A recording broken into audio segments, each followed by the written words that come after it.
There we go. Fixed it. Stupidest thing ever. I just had the volume all the way low on the mic. Wasn't even off. Alright, anyway. Let's catch up on subs. Let's see what we got here. Thank you, Bakukatsu. Thank you, Roxy Road.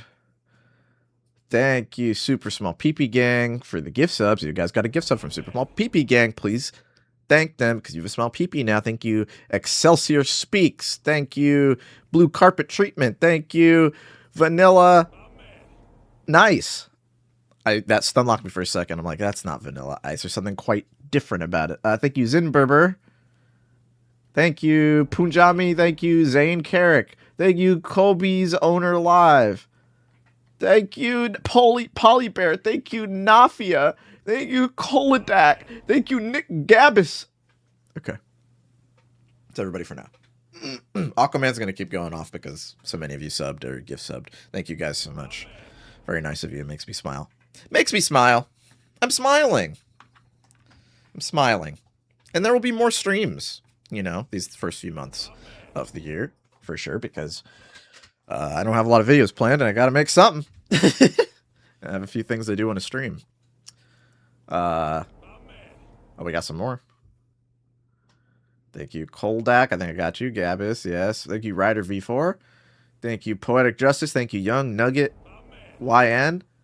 Thank you, Art 2D. Thank you, Betray. Okay. Okay. Yes, we're going to stream RE9 at the end of the month for sure. You guys know I stream every Resident Evil that comes out. I have for the last few years.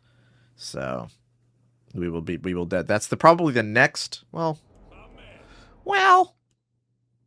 next stream. I actually have something else planned. It'll be soon. It might be like next week, maybe. Maybe. Thank you, Brian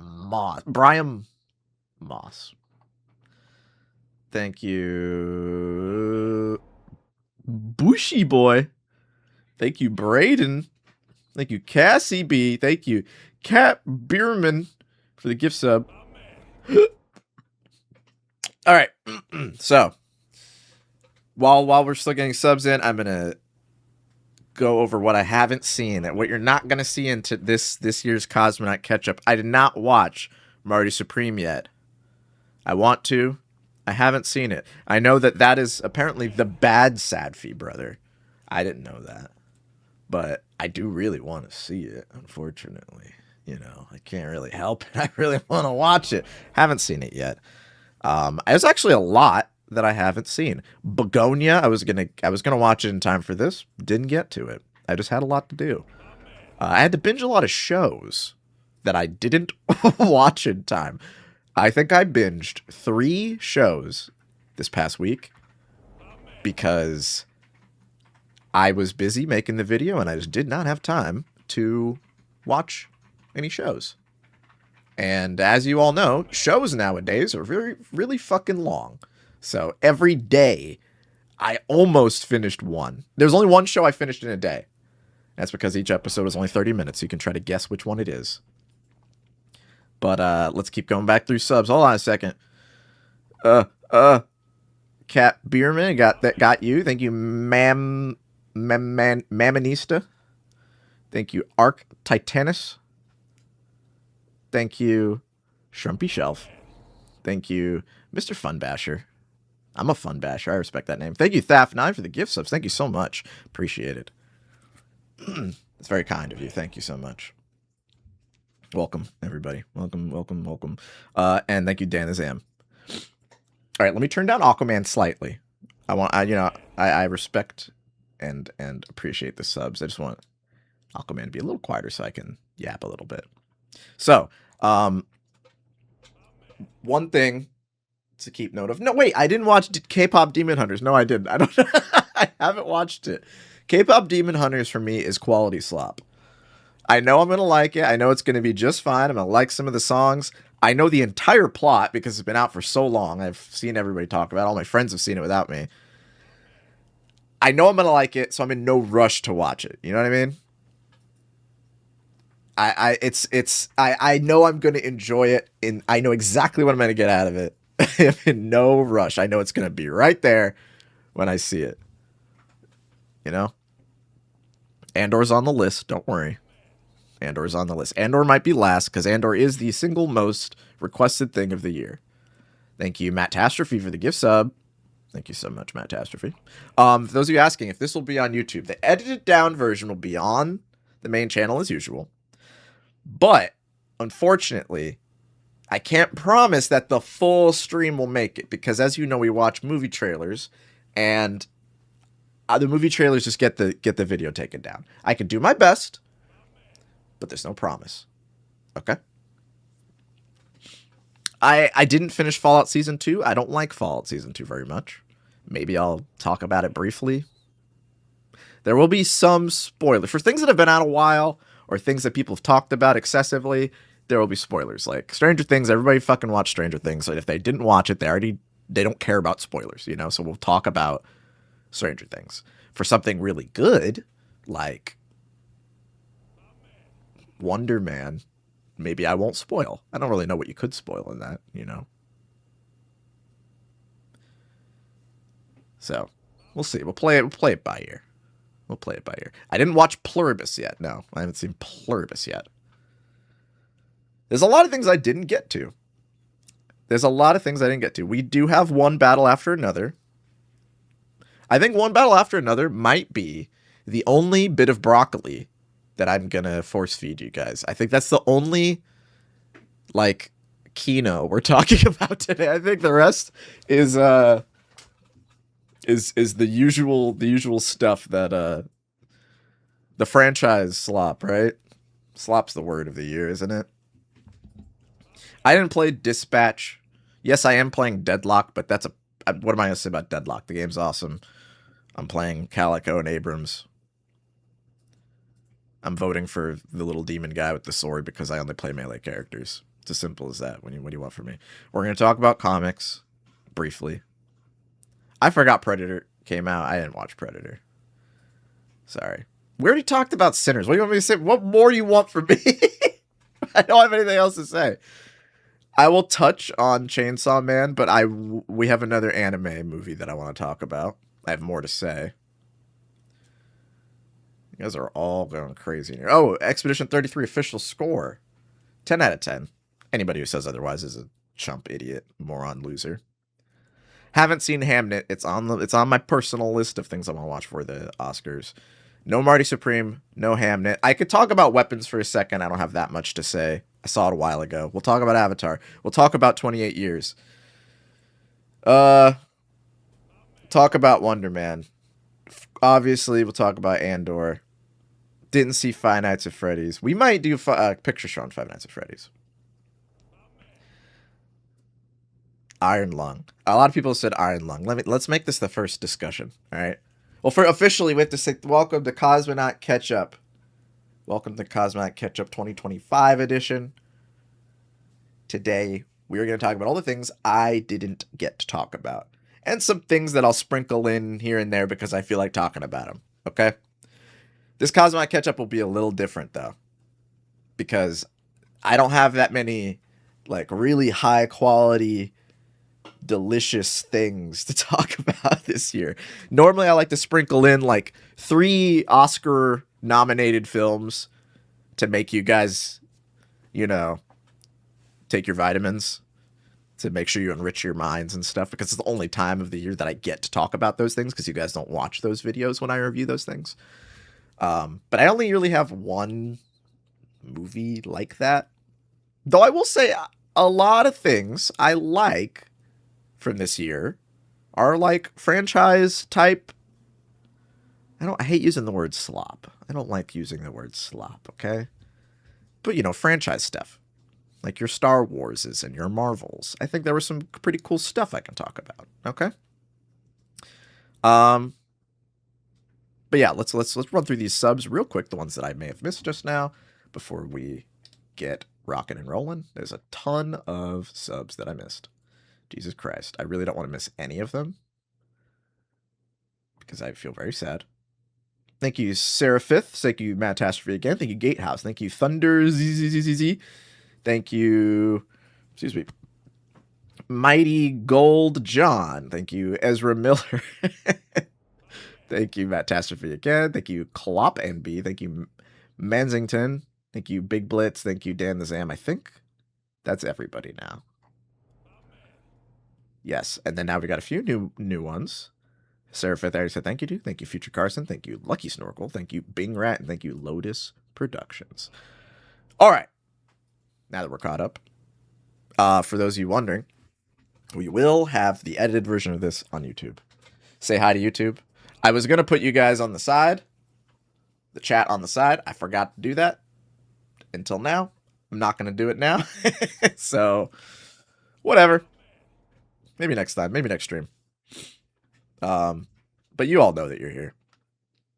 So, this year, I didn't watch as much as I usually do. I feel like I say that every year. I watch less and less.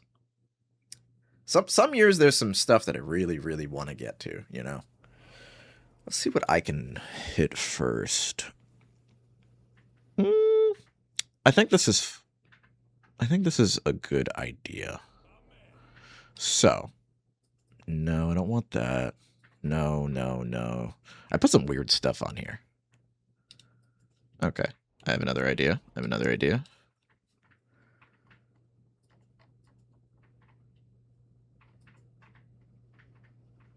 Thank you, Typhlosion 80. Thank you, Dr. Robin. Thank you, Insua Blue.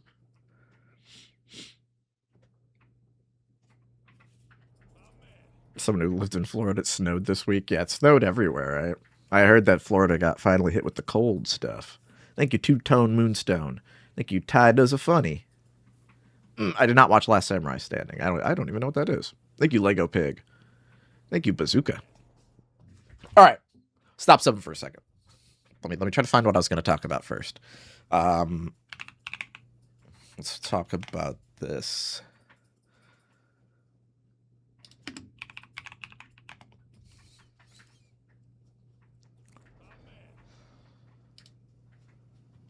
Okay.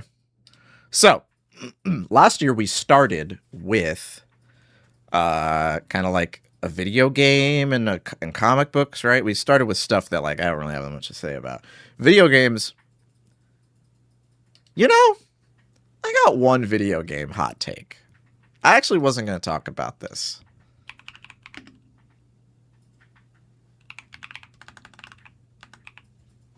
I wasn't going to talk about this, but I actually kind of want to be...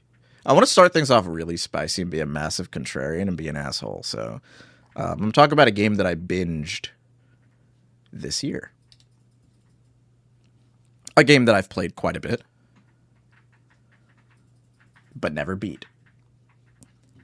Let's start off with Red Dead Redemption 2, baby. So... I've played a lot of Red Dead Redemption 2, but I never beat it. I just never beat it. So I made like a point. I don't remember what month it was in. Kelly, when did I play Red Dead Redemption 2? I don't remember. She doesn't remember. Kelly's going to be playing games in the background. Kelly's playing Deadlock, so if you hear typing, don't worry about it. So, when was it? Maybe like around July, maybe the summer. Yeah, it was the summer, end of summer. It was the summer.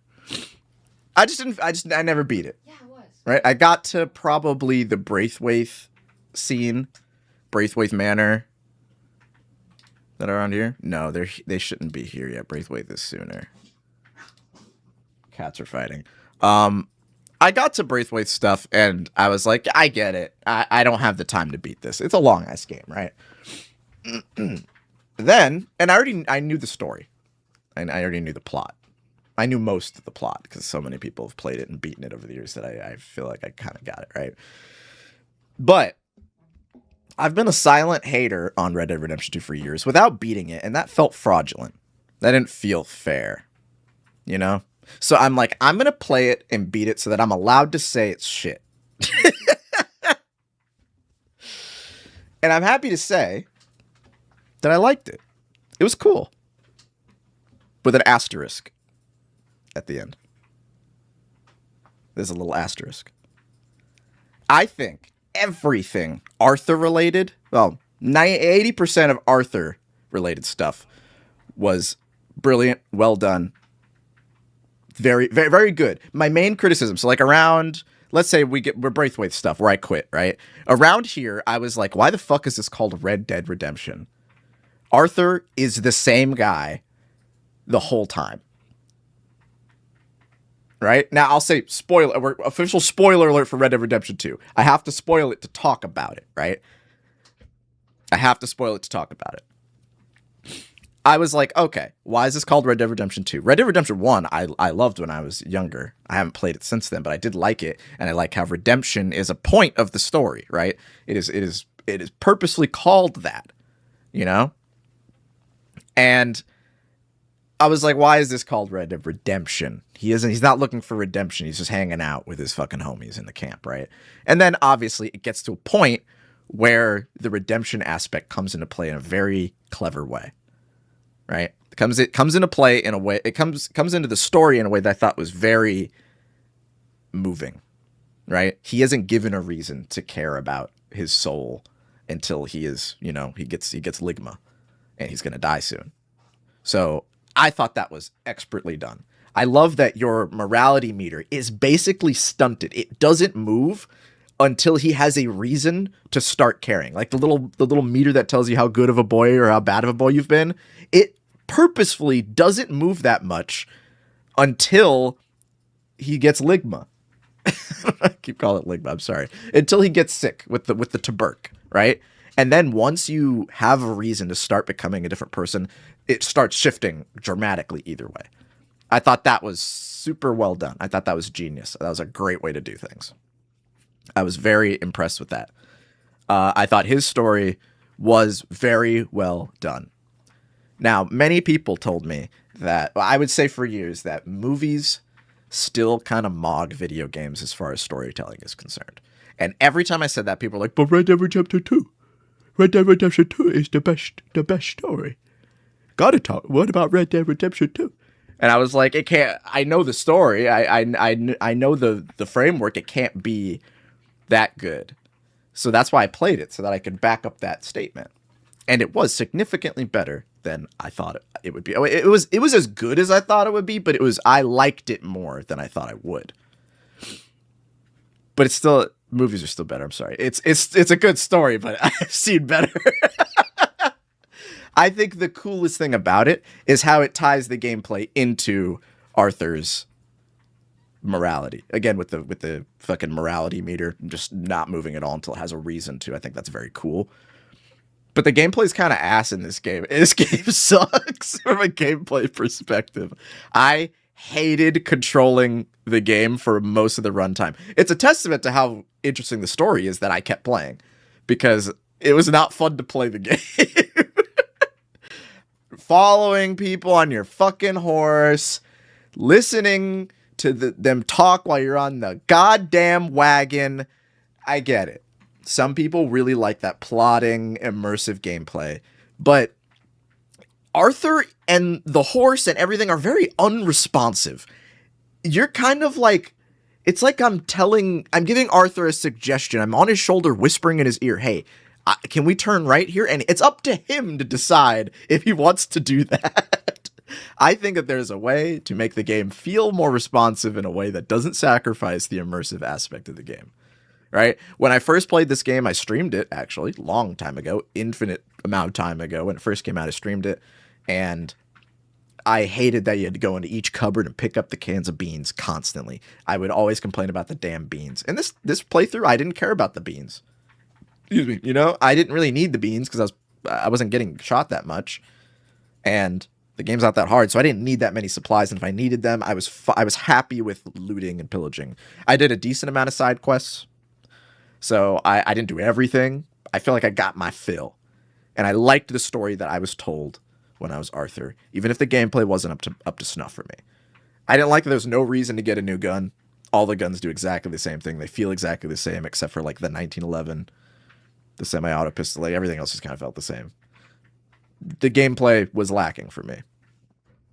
But the story carried it, and I didn't mind that the gameplay wasn't my favorite. I was perfectly fine playing like a 50-hour game with gameplay that I did not enjoy as much. It didn't bother me too much. But here's where spoilers come in. I didn't fuck with being John Marston, y'all. I'm not gonna lie. I think the John Marston stuff is so ass. I fucking hated it. I think there are parts of John Marston's little epilogue that are awesome, that are so sick. But so much of it was, I think of it like Star Wars Episode 3. We're going to talk about Star Wars a lot today. I think about Star Wars Episode 3, how at the end of Star Wars Episode 3, George Lucas felt he needed to leave off exactly where A New Hope begins. Okay? Padme has to be dead. The twins have to go to where they're going to go. Obi-Wan has to go to Tatooine. Everything has to be set up exactly so that we can get to the next game. Whereas, like, I would have been fine if you let me infer a few things, right? Let me assume what is going to happen to this character. I did not need exactly when Arthur dies, let's see what John did to get up to Red Dead Redemption 1. I didn't need that. I would have liked some gaps for me to fill in with my imagination. I think less is more. I'm not saying don't let me play as John Marston. I think an epilogue should be an epilogue. This was just Red Dead Redemption 1 Chapter 0, and I didn't need it to be that. The part with the cannibals was like, why are we doing this? It's a waste of time. I know Uncle isn't gonna die. This is a fucking prequel. Why are you making me think Uncle's gonna die? He's in the first game. It was so drawn out. There are parts that I thought were really cool. The part at the end, one of the coldest fucking lines in the whole game. It's around here. One of the sickest lines is when John's coming up the hill, right? I gotta find it because it's probably my favorite line in the whole game. And there's a lot of great lines in the game. Let me make sure I found it. It's right after she gets shot and she gets left behind. He's like, I'll handle it myself. Right here. This shit's raw. And the music's godlike. Right here. Just me. So sick. Just me. I got chills. I legitimately got chills. I hated the rest of John's storyline, but that part, the fact that he is the last one, so cool. So cool. I really like that. That was very sick. And it's good that the last part of the game is a part that I thought was sick. It's just pure aura. It really is. That was my favorite moment in the game. Because it really feels like you went through all of this, and at the end, he's the last person left to finish the story.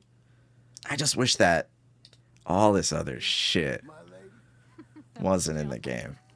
I thought this was cute. His little date with her is cute. That's fine. Like, little things like that are fine to me. I like building the house. I actually enjoyed building the house. I thought the house building cutscene was very cute.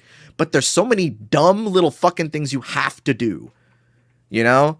And I didn't feel like it was too long, man. It was way too long. I felt like they did it because they felt like they could, not because they had to do it. I fully get if somebody likes this part. Makes sense to me. But as someone who, like, I wanted to get to the fucking point, and I feel like a lot of it didn't have a point. It was just there to remind us that Red Dead Redemption 1 was also awesome. So, my final verdict is 2 out of 10, game sucks. I was right to hate it. Let's move on.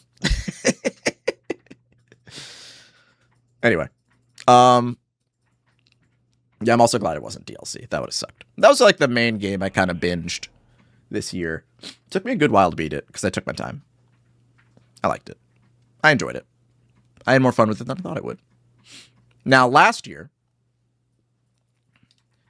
I talked about a couple comic series I thought were pretty cool. And I thought the Ultimate line of Marvel Comics was really sick. Thought it was really interesting. Thank you, Mad Lad Brad. I'm gonna make sure I didn't lose any subs. I don't want to miss anybody. Super Small PP Gang, thank you. Thank you, Noah Plant. Make sure. I hate missing subs. It makes me feel very bad. Super Small PB Gang, Lean Mean Korean. That's a good one. I think that's everybody. Okay. Anyway, I had recommended last Cosmonaut catch-up, the Ultimate line. I have since rescinded that recommendation. This line is mid and a little bit ass most of the time. I think the Ultimates themselves, still a really cool story. I like the Ultimates. The Ultimates is the one line, the one comic that I've stuck with and I shoot for. But I don't think Marvel knew what they had here. I don't think they knew what the fuck they wanted to do with this run. I don't think that they had any clue how to run this idea. It was a great idea. Got a lot of people into comics. A lot of people picked these up, especially since Marvel Rivals came out, right when this started. A lot of people started that way. My comic store when Marvel Rivals came out was empty. I've never seen it like that. My local shop was completely empty because when Rivals came out, these comics started, and it was a big boom. I know a lot of people read the first few of these, right? Ultimates is still good. I think it's awesome. I really like Ultimates, but that's the only one. Ultimate Wolverine is embarrassingly bad. Ultimate Spider-Man, I was a massive shooter for when it started. I think that is a story where nothing happens. I'm behind like a couple issues. It's about to end. That's the only reason I'm talking about it. The whole story is about to be finished, and nothing has happened. It is Ultimate Potential Man. Holy shit, man. I'm not like, I get a slow burn. I just talked about Red Dead Redemption 2 and how I liked that it was a slow burn. This Ultimate Spider-Man is so fucking boring, dude. The appeal of, Uncle Ben and JJ's little newspaper adventure, that was great for the first few issues. That has been the whole fucking story, basically. I don't think it was worth making. There's Peter doesn't get to be the main character of his own book. He hasn't done anything to stand out in any way, shape, or form. He's basically Peter Parker with less aura, with less intrigue, because he hasn't suffered at all. Nothing bad has happened to him. Nothing bad is really gonna happen to him unless he fucking dies, right? His son has more character writing than him. I can officially say, and I don't say this often, Hickman is not my favorite comic book writer.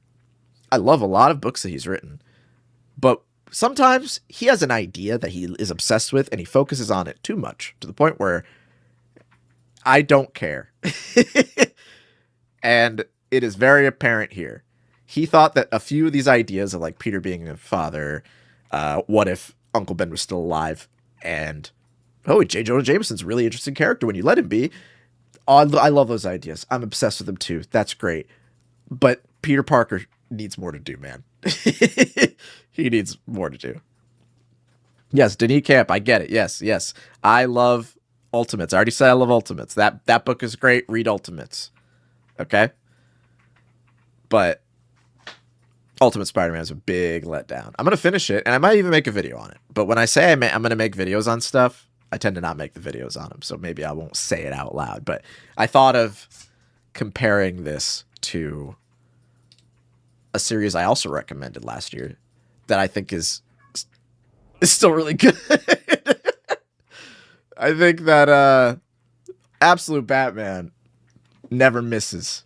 Never misses. I recommended this also last year, and thankfully it didn't fall off like Ultimate did. Absolute Batman is so fucking good, dude. I also was reading Absolute Wonder Woman. I like Absolute Wonder Woman a lot. I got however many issues of DCKO are out. I got those as well. Haven't read them. I don't like Absolute Superman that much. I think it's absolutely mid. Absolute Martian Manhunter, though. God damn. Insane comic book. Absolutely insane comic book. It's Absolute Martian Manhunter is so good that I don't count it. It's beyond superhero book quality, you know? And yes, same writer. Isn't that the same writer as the Only Good Ultimates book? Camp doesn't miss. Doesn't miss. I didn't read Flash or Green Lantern. I didn't read those. But Absolute Batman is so good. It's everything I want Batman to be. It does everything that I wanted Ultimate Spider-Man to do. Batman is the main fucking character. He is so intriguing. He's intriguing in ways that I have not seen for the character in so long. Him being as unhinged as he is because he is younger, A. B, instead of just losing both of his parents, he survived a mass shooting, which is something that would be traumatic. You know, I could see someone snapping if that happened. You know, he is broke. He doesn't have Alfred, but he does have his mom, which is crazy. This guy, his mom is perfectly fine. And yet he's chopping people's arms off and like fucking shooting missiles at Bane. Like, it is insane. The book is, it's hype and aura personified. And sometimes that's all you need. There aren't a lot of Western comics that do like manga style hype and aura, in my opinion. And I think this book does. There's just moments where I'm like, God damn it, that is a sick ass panel. The fight scenes are good. Everything with Bane is amazing. I'm not going to spoil it because, again, I would like people to read it. So it is hype and aura. Batman doesn't kill people. He gets close, but he still doesn't kill people. The fact that he does things that I would, if regular mainline Batman did these things, I would be like, I don't think that's quite right. I don't think he would do that. But this is clearly a different guy, a different Batman, a different take on the character. He has friends. He has his mom. I'm not going to judge him on the same parameters because I think that every change they made to him services the character and fits. So I think it's good. He absolutely kills people. He doesn't kill people. He gets close. But if the panel says nobody died, nobody died. I'm not going to make up a little headcanon that like, oh, well, in that explosion, a guy should have died. No. I didn't read the annual. No, I wanted to read the annual, but I'm not completely caught up. I'm like maybe 1 or 2 issues behind. But yeah. Amazing. So good. Read it if you haven't. Everybody who knows about this book, if you don't know about it, it's so good. It's a massive recommendation. It hasn't dropped the ball. Snyder understands Batman. This one does. This Snyder. There's multiple Snyders in the world, you know? He gets Batman. You could tell that a lot of ideas that he had in his New 52 run that he couldn't, like, solidify are kind of coming into play. Like, for a while, there was the idea that Joker might be this primordial, omnipresent being that's always been there. And, like, the mainline DC couldn't commit to it. Wasn't able to be, like, fully 100%, yep, that's what happened. That's the lore for Joker, because he can't do that. That's not really a good idea, right? But let's go back and get our reel here again. I think that this book gets to do that. It gets to bring up that idea, and you get to think, oh, that actually could be true. That actually could happen. You know? And it's so much more intriguing. All of the characters that are changed in a more interesting way.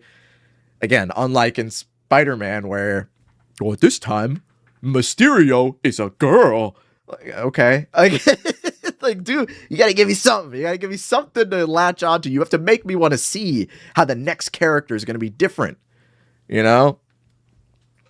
I think that it's very, very good. Recommended. Love it. Awesome. Raw. Hype and aura. Etc., etc. You probably read it already. I don't have much more to say about it. So yeah, that's comics. That's the stuff I talked about last year and how the update on them is going. Let's see. I guess we can talk about some other stuff. Let's talk about an anime real quick. I feel like we can transition to anime. A couple anime movies came out. I didn't watch Chainsaw Man. I didn't watch Chainsaw Man. because it's quality slop. I'm sorry. I just like that phrase. It's funny. I know I'm going to like it because I read the manga. I read part 1 at least. I love Chainsaw Man. It's one of my favorite shonen mangas ever. Denji's one of my favorite manga characters of all time. And when I've read the manga, I'm not in a rush to watch the anime because I know exactly what I'm going to get out of it. It's going to look beautiful. It's going to look amazing. I know that they enhanced a lot of stuff in the Ray's arc that I would have liked enhanced. I know that I've seen some of the fight scenes, and I know the fight scenes are going to be good because they were kind of ass in the manga. And when I read it, I'm like, man, I can't wait till they animate this shit because it's kind of a mess in the manga.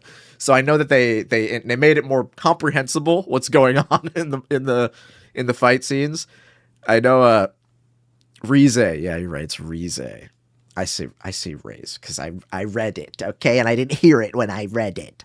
I know that their relationship is fleshed out a lot more. It's given a slight more context. I know I'm gonna like it.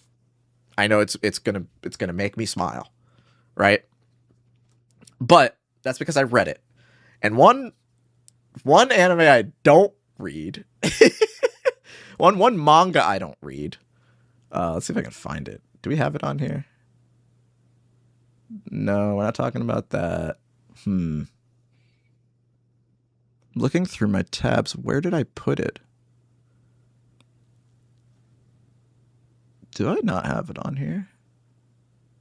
That's Red Dead. That's The Pit. Huh. I'm looking for it. Oh well, can't find it. Give me a second. I watched the Demon Slayer movie in the theater. And I've never really been a huge Demon Slayer fan, right? I haven't really given that much of a fuck about Demon Slayer. Oh, here we go. I found it. It was UFO Table, right? It's right here. Yeah. I watched this movie. Now, my girlfriend hadn't seen Demon Slayer, and we just put it on. I had already I watched the anime passively. I've always called it D-Mid Slayer.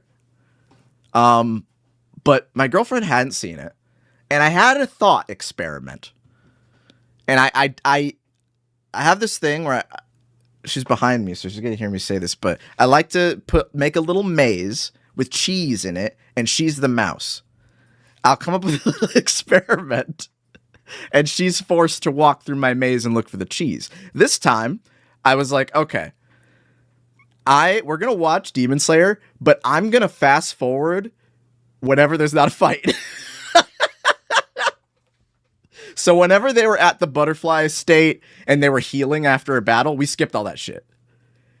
And it made it so much better. The anime was really good.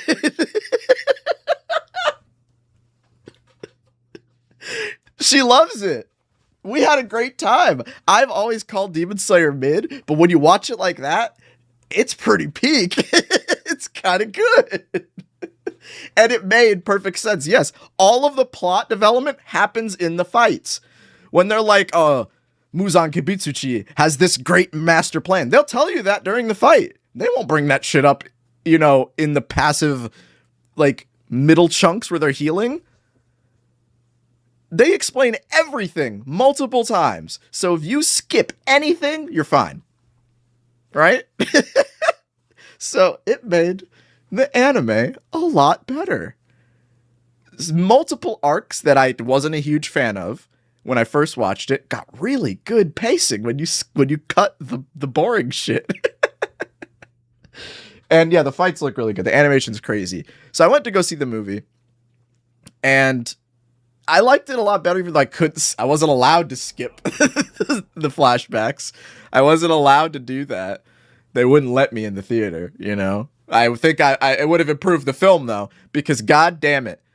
I think, what was it, Eye Patch Wolf said this is the longest movie he's ever seen. I fully agree with that. I've seen some long-ass movies. I've seen, 3-hour-long movies in theaters, and I have felt fully immersed, not bored at all. This is the longest movie I've ever watched in my entire life in a theater. That last flashback is criminally long and badly paced. It is crazy that was allowed. And it really is because they're just adapting a manga. They're adapting like 20 chapters of a manga or whatever, and they didn't cut anything. They said, fuck you, it's all staying in. So they repeat stuff over and over again because maybe you didn't read 3 chapters ago, or maybe forgot 3 chapters ago because that was a few weeks ago or a few months ago. So it's a long ass movie, but the fight scenes are really cool. I think it's on the level of like other shonen. It's not. If I had to compare this to like the big, I consider the big 3 right now, just Chainsaw Man, Demon Slayer, JJK. This is last place for sure. But I still think it's better than like, I don't know, Fairy Tail. You know, what all the other like kind of like mid shonen. It's still better than mid shonen, in my opinion. You know, I think it's like on the same level as My Hero Academia. My Hero Academia does the slow pacing in a more spread out way, so you can't just see, oh, they're at that, they're healing from the battle, I'm skipping it. You can't do that with My Hero Academia. Its bad parts are sprinkled in a little more sneakily, you know. The bad parts here are so obvious you can be like, all right, fast forward. Especially if you've already seen, like I've already seen it, so I knew what to expect, you know. I think Attack on Titan, I'm an Attack on Titan truther. I think Attack on Titan is perfectly fine, but I didn't finish it, so you can't trust my words. I never watched the last season, so you can't trust what I have to say. But, you know. What else? Someone said something else. Someone mentioned something that I have seen. Oh, yeah, and JJK, it's airing right now, season 3. JJK is crazy right now. I'm sorry, but, like, even when I just saw her, I got here. I got to this shit, and I was like, yeah, I wish I fucking waited. What all the Maki stuff, I stopped right there. I'm like, I'm pissed off again because I need to watch it. And then yes, obviously the anime is better. So another really good anime. I'm not going to give it a score. It's not done yet. I know some things in the plot that happened that I'm not particularly interested in, but show looks really good. It is the best looking anime that I've seen in a very long time.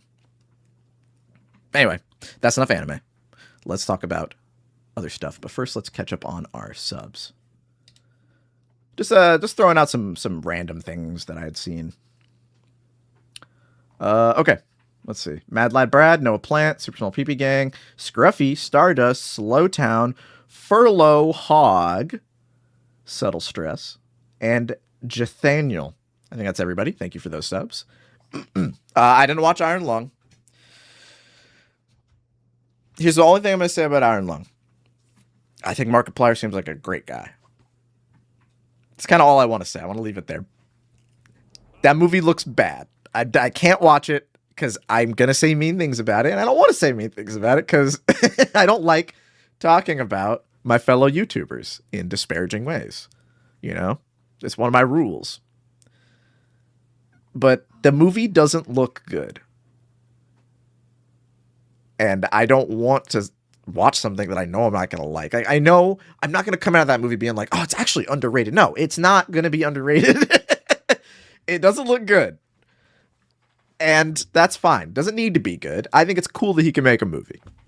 So fine. I'm not the audience for it. I'm not going to watch it.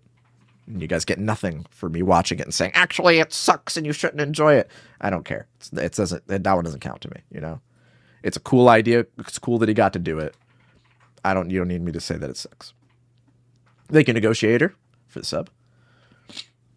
I don't think you need to make a 30-minute game 2-hour-long movie. It could happen. It could work.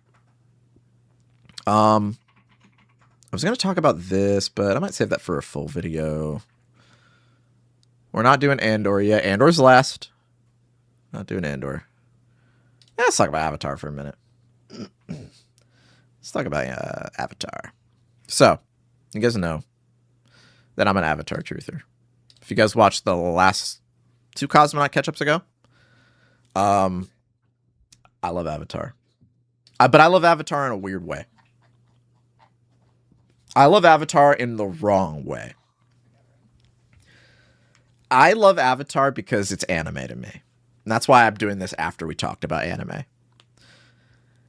Avatar is a shonen anime. It is not a film to me. I don't watch it the same way I watch a movie. Because this is an isekai shonen battle manga. That's right. It is an isekai. Now, people said this feels like Avatar 2 Part 2. People are like, oh, this is Way of the Water Part 2. That is incorrect. This is the correct ranking. Avatar 1 is Avatar 1. Avatar 2 is Avatar Shippuden. And Avatar 3 is Avatar Shippuden Season 2. Do you understand what I'm saying? Do you get what I'm saying right now? If you've seen the movie, you know that I'm right. Okay? Since I watch it with that framework, it makes it better. You know what I mean? I don't watch it in the same way that you're supposed to watch a movie. People who don't like this movie complain about the film aspects that fail them. I don't see it that way. It's not a movie to me. It's an anime.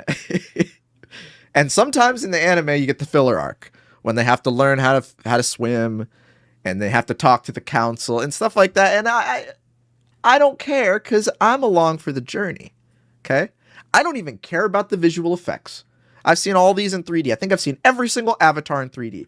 Even the first one that came out because I'm old enough to have done that. Okay? And I didn't even like it back then because I was a foolish teenager who didn't humble myself before the film. This scene, though, in 3D was awesome. When he's tripping balls in 3D, that was tight. That was so sick. But I don't watch this for the visual effects. I watch it because Jake Sully is an anime protagonist who says shit like, let's get it done. And I just love it. It's so funny to me. It has awesome battles. It has a okay story. And I think this one is my favorite. People say the second one is the best. I don't really agree. I think The Way of Water, I like The Way of Water just fine. I think it's got too much Avatar 1 in it, where, like, I don't like water as much as James Cameron does. So when they're swimming around and they're learning how to swim and they're learning how to be water people, I'm fine with that, but it's never going to get me to care that much. You know what I mean? It's the same. When people say this movie is the same as the other two, but they don't say that about the second one. The second one is the same as the first one. You're joining a tribe. You're learning their ways. You fight a big battle to defend them. That is the exact same structure as the first movie, right? In this one, they're in a PvP-enabled zone the entire time. The kids get captured. They have to fight the fire people. They're about to get sacrificed. They get arrested. They have a prison break. It's constantly the Sully family can't get a fucking break. Took gets kidnapped like 7 times. And that's not, none of the other movies are like that. So when people were like, oh, Avatar 3 is just like the other two, for the first, like for 90% of the movie, I did not understand where the fuck that came from. It is completely different. They don't integrate into a new tribe. If anything, Korich does, kind of. If you can count this scene as, oh, it's the same as the first two, there's nothing like this scene in the first 2 movies. There's nothing like that. Where there's an evil tribe of Na'vi. I think it's really cool that he introduced evil Na'vi, that humans aren't the only villains. That there are gonna be some bad natives who think guns are cool. I think that the Fire Tribe was done really well. I understand people think that there wasn't enough of them. I think the movie had a lot of stuff going on already. I'm fine with nobody ever dying in these movies because I want to see my characters. I want to play with my action figures. in every movie. I really thought Jake was going to die. I'm not going to lie. I would have put money down that Jake was going to die in this one. And I'm not upset that he didn't. I'm happy to get more Jake Sully. I love Jake Sully. I'm a Jake Sully truther. He is such an interesting character. This scene is amazing to me, where I don't think this is the one that I'm thinking of, actually. The one where he's arguing with Natiri about how much she hates humans. And he's like, well, I'm a human. You can't remove the human aspect of me. Even though I look like this, I am still a human. So you can hate humans all you want, but I'm a human. Our kids are human because I helped raise them and I instilled my values and my worldview on them. So you can't fully hate humans. And she has to relent that. She has to accept that. People who don't like Spider, I don't understand you people. You're weird to me. You're freaks. I understand thinking he's not the greatest actor. Yeah, you're right. He's not the best actor. I give him a little bit of grace because he was not next to other actors that are in this movie. He wasn't standing next to Sigourney Weaver. He wasn't standing next to Zoe Saldana in those scenes. My friend worked on these movies, so he told me a lot of how it was made. Spider grew too much. His actor, when they started filming this shit, he was a kid. And then he grew like 2 feet, so they had to fucking change everything. Right? He was acting against tennis balls. He was acting with stand-in actors. So he didn't get a chance to give the same performance as everybody else. And his performance doesn't ruin the movie for me, you know? The scene with him, Jake, and Natiri where he's like, please don't do it, Dad. A little rough. Kind of ruins a little bit of the emotion of the scene, but I don't care. Okay, it's a shonen anime. I have it. I'm watching it subbed. Japanese voice is subtitled. I don't notice when the voice actor is messing up. His performance is passable. I agree. I think it's not good, but it's not distractingly bad for me personally.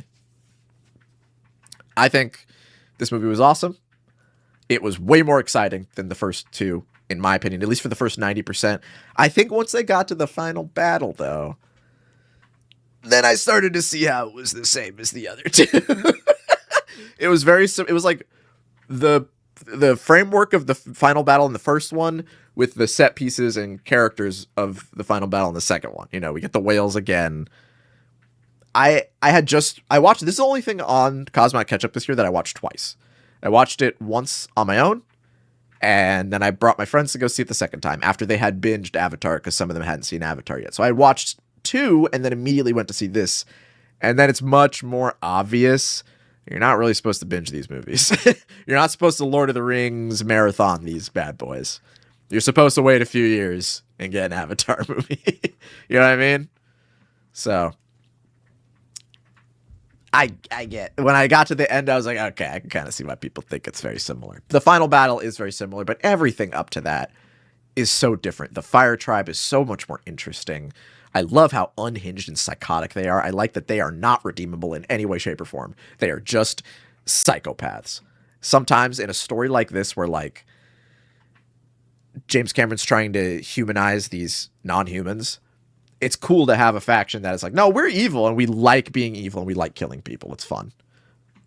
And seeing like your reasonable, rational characters interact with people they can't rationalize with, it's very cool.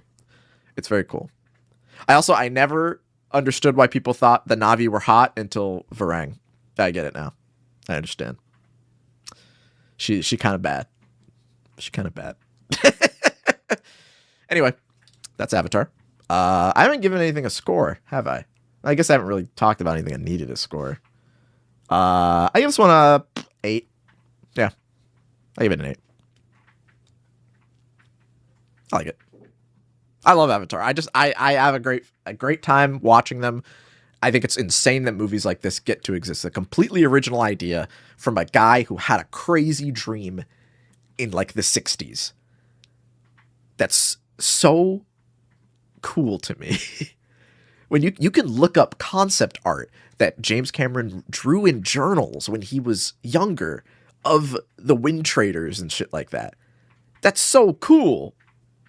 it's so sick that his whole life, he just wanted to make this movie. So when people are like, oh, it's all he's going to make. When is he going to make a new fucking Terminator movie for me? He doesn't want to, asshole. He wants to do this. All right? And it's cool that he gets to do what he wants. Anyway, I give it an 8. Very cool. I haven't given a number to anything else because all the other things I talked about weren't done. Like, I'm not going to give Batman, Absolute Batman, a score. What I've read so far, Absolute Batman's a 10 out of 10. I'm not even going to fucking argue with it. It is exactly what I want. I don't need it to be anything else. You know? Personally, it's what I want out of that story. I don't need any other Batman story to be like that, but I'm glad there is a Batman story like that because there isn't normally, you know? I didn't watch FNAF. Let's see, what else can we talk about?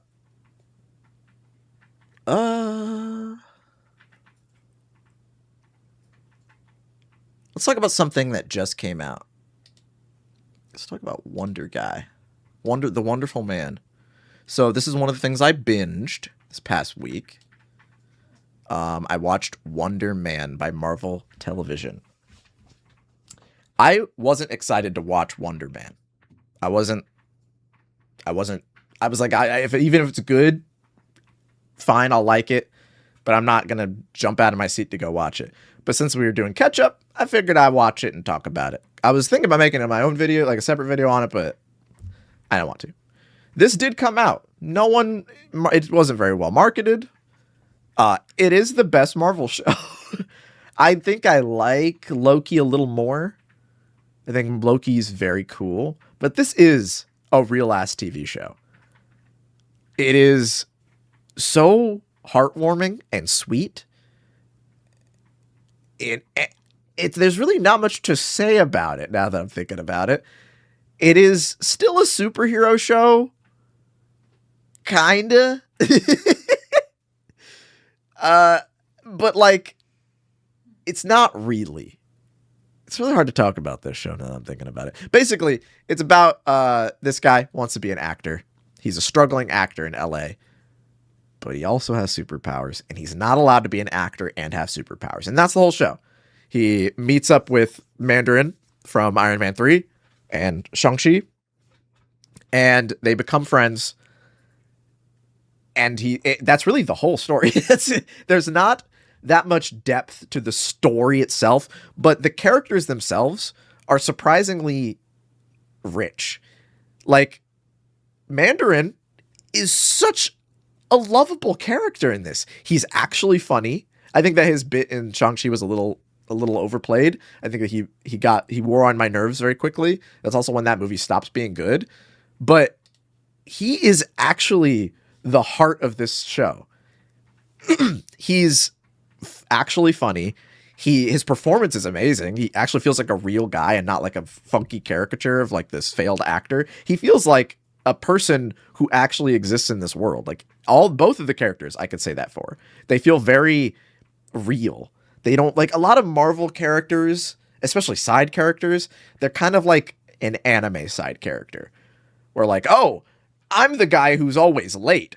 I'm the guy who eats a lot. Like, they always have like one joke, and that's the only thing they're known for. And then their entire existence is to be comic relief. That's most side characters in Marvel shows and movies, right? But he's not like that in this show. He's the secondary main character, and he does very well supporting the show. You know? I do think one tiny complaint, he gets fleshed out so much that it's actually kind of ridiculous that in Iron Man 3, nobody recognized this guy. Because, yeah, he could be lying, but he's telling me that he's been in so many different things with so many different actors, and it's verified by the real-life actors that are in the show. And I'm like, okay, at this point, if he showed up on TV and, like, there's a new terrorist and he's calling himself the Mandarin, somebody would have been like, oh, that's the guy from that show that I watched. He goes on an airplane, and the lady who's sitting next to him is like, oh, I watched you on a show once. She said that before she recognized him as a terrorist. I was saying that's a tiny nitpick. It doesn't matter. But I was like, okay, how many fucking people? If the more we flesh this guy out, the more it kind of like messes up the story of that movie that came out like 10 years ago. But that doesn't matter. completely irrelevant criticism. It was just something that I thought was funny. But the show is very sweet. It's very cute. The best word I can use is cute. It's genuinely funny, and not in like an annoying Marvel way where like people are quipping. There's no quipping in the show. There's like maybe there's like a few. It's like low level quipping. Usually the humor is in the situations and stuff. The episodes are very short. I binged this in an evening. I started when the sun went down, and I finished it and still wasn't even tired. You know, it was a very quick show. I love Joey Pants's cameo. Was so I love that actor. I as a big Matrix fan. I saw a Baby's Day Out poster in this movie that is part of the plot, and that cracked me the fuck up. If you like movies and you're like a movie guy, you're gonna get more out of this than you expected to. You know, the characters are just so lovable. Even like Simon's character, they contextualize his superpowers in a they try to like make it like, oh, it's a commentary on more than just superpowers, but it's not exactly like, oh, his superpowers represent depression or his superpowers represent being gay. No, his superpowers just are they just differ him from others. He's a guy who honestly he just doesn't fuck with people. He doesn't have any friends because he just don't fuck with people like that. And he also has superpowers. He doesn't want anybody to know that. Like, I thought he was such a realistic character because the show never had to say his superpowers reflect his loneliness. Like, no, I feel like he's just a guy who does his own thing. He has weird hyperfixations, and he just doesn't need friends like that. You know, he doesn't seem like I don't know. He felt like a real ass guy.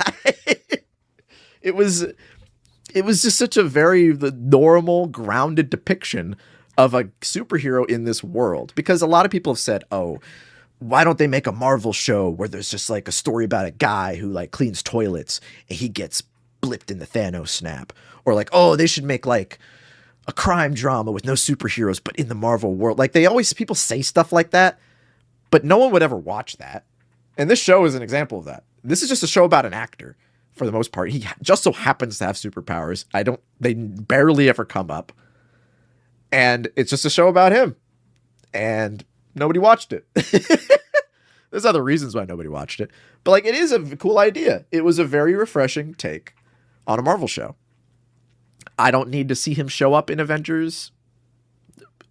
The new Avengers movie. I forgot what it was called for a second. In Doomsday. I don't need to see him show up ever again.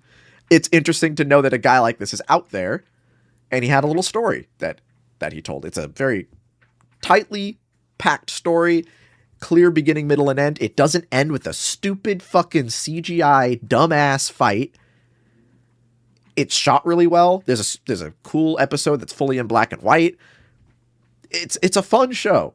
You can probably binge it in an evening very easily. I recommend it. I liked it quite a bit. It was very sweet and cute. I'll give it, honestly, a 9 out of 10. I liked it quite a bit. Thank you, Anonymous Gifter, for 5 gift subs. If you guys got a gift sub, please thank that Anonymous Gifter. Thank you so much. Also, just to Kevin, I got your sub. I think that's everybody. I don't think I missed anybody yet. I hope I didn't. Oh, yeah, and yeah, the creator of this show is making the new Spider-Man movie. That's pretty awesome. Episode 1 of this show, I finished episode 1 and I was like, this show's fucking good. I was like, damn, this is heat. This is actually a great show. The soundtrack was great. Like the licensed music they picked fit the tone very well. It's shot really well. It looks great. It's written very well. If this motherfucker is making Spider-Man, that's going to be a good ass Spider-Man movie. I'm already hyped for the new Spider-Man movie. I think this will be I think it's going to be kind of good. There's one line at the end of this show. There's a line of people coming out of a movie theater, and the camera pans over to them and focuses on them.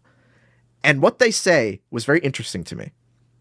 They said, oh, the fights were so cool. And he's like, yeah, I heard they did everything practically. They use all practical effects. And then the camera pans away. They fixated on that so specifically that shows me that the fight scenes in Spider-Man are going to be crazy. That's him telling me, okay, he looked me in the eye and he told me that, and I can see into the future now, and I know that the action Spider-Man is going to be crazy because people are saying it is a practical Spider-Man film for once. Okay, so I'm hyped for Spider-Man. This made me excited for Spider-Man. Anyway, that was cool. I liked it. That was cool, and I liked it. What else should we talk about? What's this? Wonder Man. We already did Wonder Man. Yeah, that's what we just talked about. We can talk about Knives Out. I don't have much to say about Knives Out.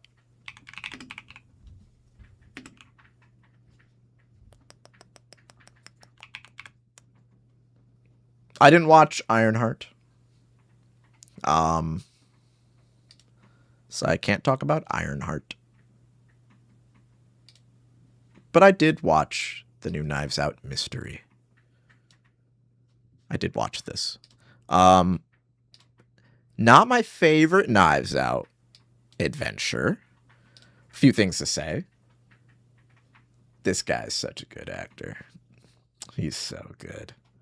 Yeah, as you guys may know, that Challengers was one of my favorite films. Was my favorite film of last year. So I'm very glad that he was in it. He's the main character basically, and it was great for him alone.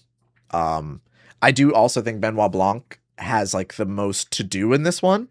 If you like Benoit Blanc as a character and as himself, even though I wouldn't consider him the main character, he is still really good. The Moriarty guy, I also quite like a bit. I think it's on. I gotta point this out. Okay, because Jeremy Renner's in this movie, right? Jeremy Renner's in this movie, but in the second Knives Out, there's Jeremy Renner hot sauce by the real life Jeremy Renner. So there's two guys in this world that look exactly like Jeremy Renner. One actually is Jeremy Renner, and one is this dude who looks exactly like him. That's a problem with putting real people in your world, in your lore, all right? Anyway, this is goofy. I will say the reason I didn't love this one as much is that this one was the most predictable mystery. And like, it's weird to say because he's not always trying to get you thinking about who done it. Like the first Knives Out, they immediately tell you what happened to the dead person. They made like earlier than halfway into the movie, you know what happened. It's just trying to find out how the characters get out of this situation, right? But in this one, I knew exactly what happened right when the movie started and they told us all the characters. You know what I mean? It was very predictable. And this one is more of a traditional mystery. So there really isn't that much else going on other than that mystery that's extremely predictable, you know? Normally it's not like in the first two Knives Out, it's not a traditional who committed this murder, you know, because in the first one, you know, immediately. And in the second one, nobody dies until like more than halfway through the movie. Right. This one, I mean, maybe it was just me and my girlfriend, but we immediately knew who it was going to be. Like it was extremely obvious to us. And we're not smarter than you guys, you know, we're not fucking super geniuses. I just feel like with the tools, with what they laid out, by the time they presented all of the characters, we already knew what was going on. So that's why it didn't really do it for me. And yet normally it would be like, okay, well then how does this story unfold? Will that grip me? And I feel like it didn't really, no. It was still fun to watch. I like the way that he lays out this mystery, even though I thought it was pretty obvious. I still like the way it was shot and presented to me. And the performances were really fun, except for Mila Kunis. She fucking sucks. She's so bad. she is not good in this movie. Not distractingly bad again, but not very good in the film.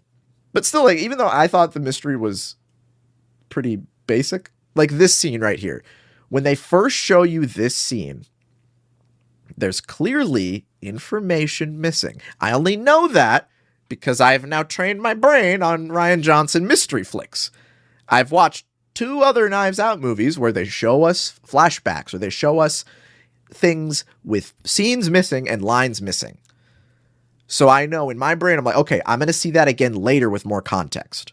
So the first thing we see first time we see this scene, I was like, oh, okay, clearly that's not the correct portrayal of the scene. Clearly there's more context that I'm missing.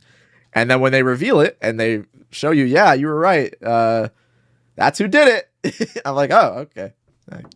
I guess I knew from the beginning. It does happen in The Last Jedi. Yes, it does. You get 2 Knives Out movies and 1 Star Wars movie where he does the same shit. And so then when you get to watch this one, you're like, okay, I get how you like to make these stories. But yeah, I still think it was cool. I still like the way he presented the story. None of the Knives Out movies are masterpieces to me. They're just movies that I am glad exist. They're movies that I really look forward to watching with my friends. We curl up, turn on Netflix, and we watch the cool new Rian Johnson murder mystery, right? I'm never going to say they're masterpieces. They don't need to be. They're not trying to be. But they're really cool, fun movies. So, it's fun. That's all it needs to be for me, you know? I like Rian Johnson. I like his movies. I like that he gets to make more. I like that he's not blacklisted after making 1 Star Wars movie that a few people didn't like. Ugh. So, this one gets a 7 for me.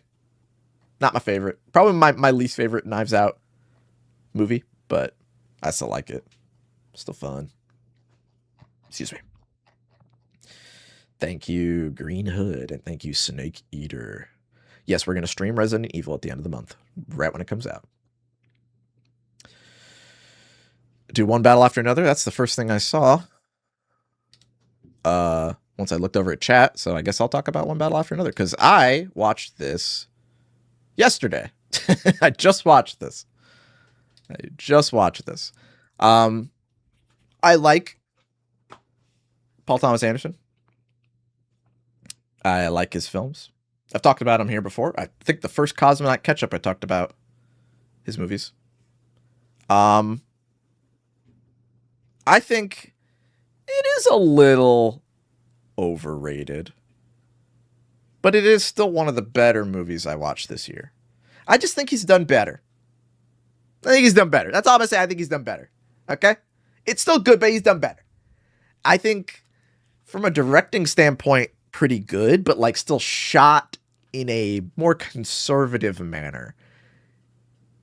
He has a few long takes, and not even just long takes, but like sequences that I think are well directed, but I never saw the cinematography or like just the visuals, and I was like, wow, that looks great. There are a few shots where I was like, cool shot, I like that, but not that many. I like Licorice Pizza more, yes. For what I enjoy in a movie, I like Licorice Pizza more. I think this is better than Licorice Pizza, but I like Licorice Pizza more. You know what I mean? Does that make sense? There Will Be Blood is unfucking matched to I love There Will Be Blood. That's a masterpiece film right there. Unbeatable. But this movie is more of a, I hate to call it an action adventure romp, but it kind of is. You know what it reminded me of? It reminded me of Good Time by the Safdie brothers, which you're not allowed to watch and enjoy anymore because it was made under questionable pretenses, and I do not like that. That makes me sad. But it did remind me of Good Time in that it's really just like one really stressful day for a character.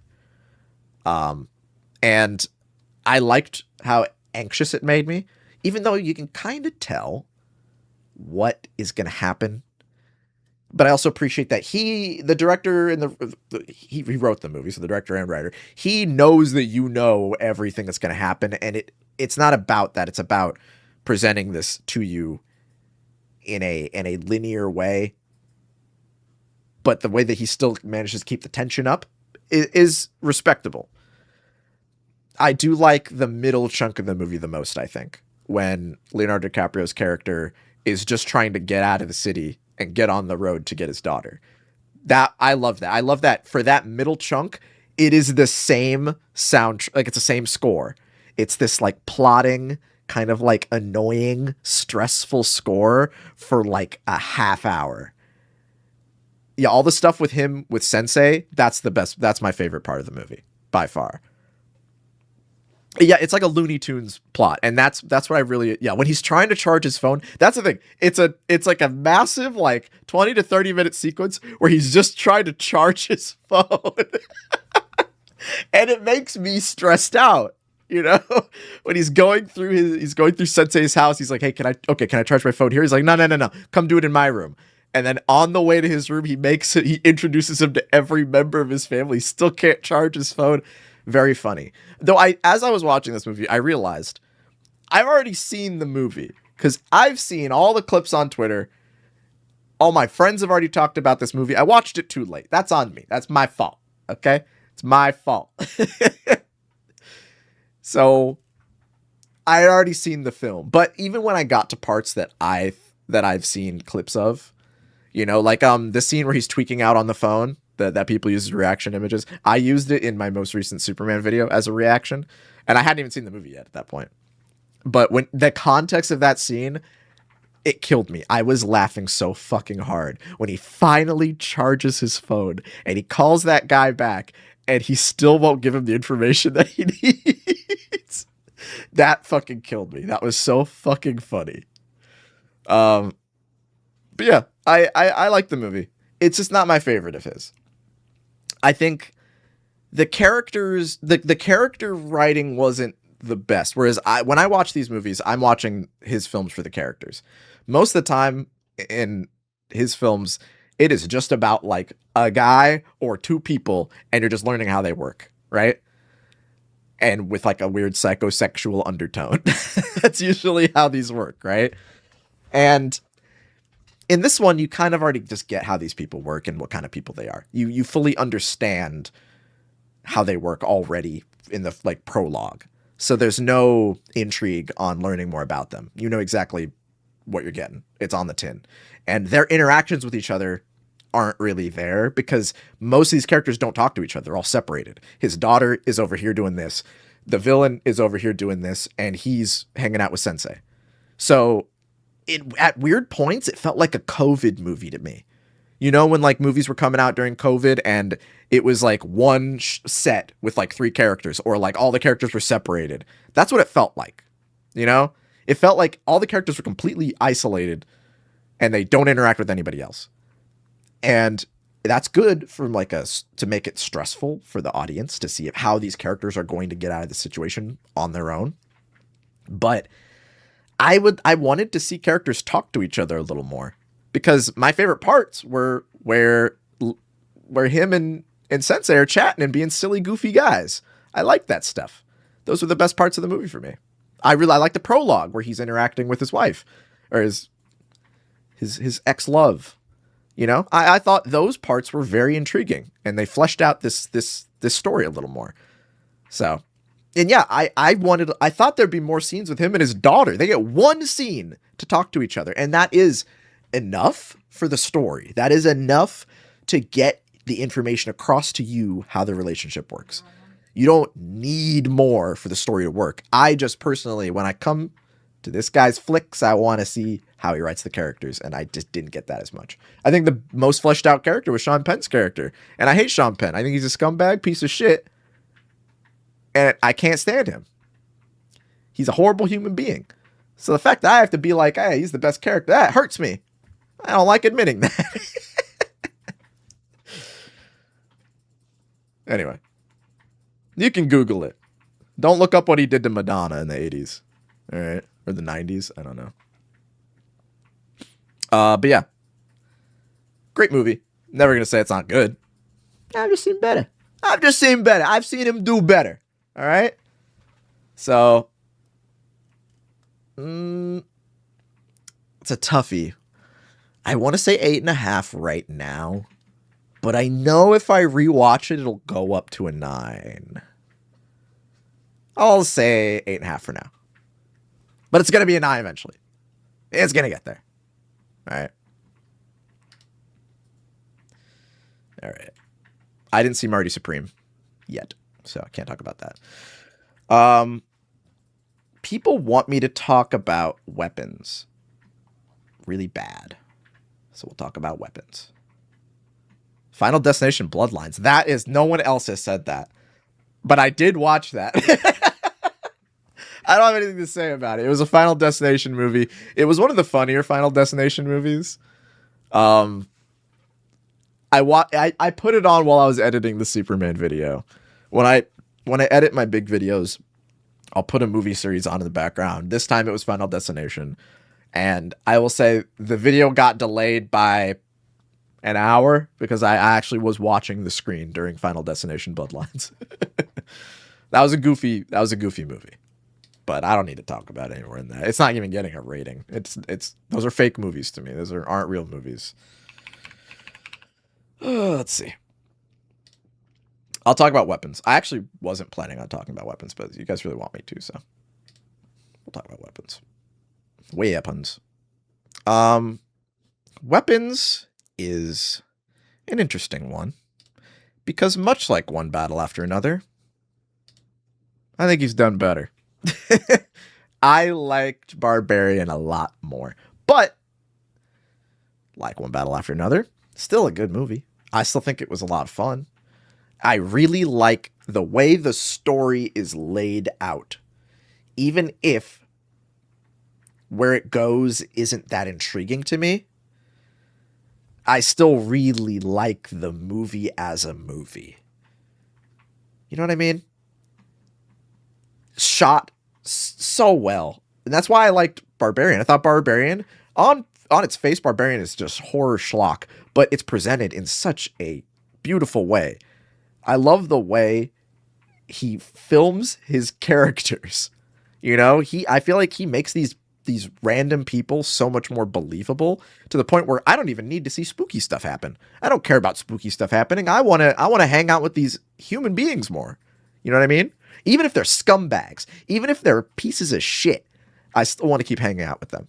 Yeah, I still want to keep watching them go on these adventures, these spooky little adventures, you know? And no, I won't spoil anything for this one, so you're good. I don't really think I spoiled anything. I guess I spoiled some things so far, but in this little adventure of ours. But I love the characters. Yeah, Alden Ehrenreich, is that his name, the Han Solo guy? I'm so glad I get to see him do stuff. Because I love Solo. I'm the only guy in the whole world who loves Solo, a Star Wars story. And I like that scumbag-ass character. I like that the main girl is kind of an asshole. I like that she's a little piece of shit. Like, yeah, she's in a bad situation. Yeah, she's stressed out, but she's a little bastard. She kind of sucks. And I like that. It makes her a real person, you know? I like that she has huge flaws. You still don't want to see her die, but you really kind of feel like she's a real person and not like just a character in a story, you know? I like that she was a little stinker. I like that everybody's kind of a little stinker. Though I don't think he's going to be in this trailer. The crackhead guy, best character in the movie. His sequence, his like chapter in the movie was so much fun to watch. And I love a movie that has chapters. Put a chapter, put a title. Also, we get a Marcus in a movie. No one's ever named Marcus in a movie. I got a Marcus. Look at that. That's awesome.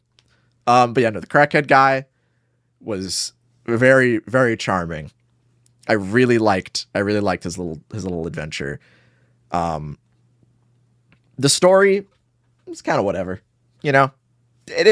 I could take it or leave it. I really didn't care about what happened in the story, honestly. I sat in the theater. It was kind of like how I watched Knives Out. I kind of like, you don't, even though I wouldn't say the mystery was very obvious here at all, if you could somehow predict what happens in this movie, okay. I don't know how you did that. You might be lying, but I'll believe you. I couldn't do it, but even though I wasn't that intrigued by the mystery, I was still very into the characters and how the film was made from a directing standpoint. You know, the mystery is it's very exciting if you care about that, but I didn't really care about that.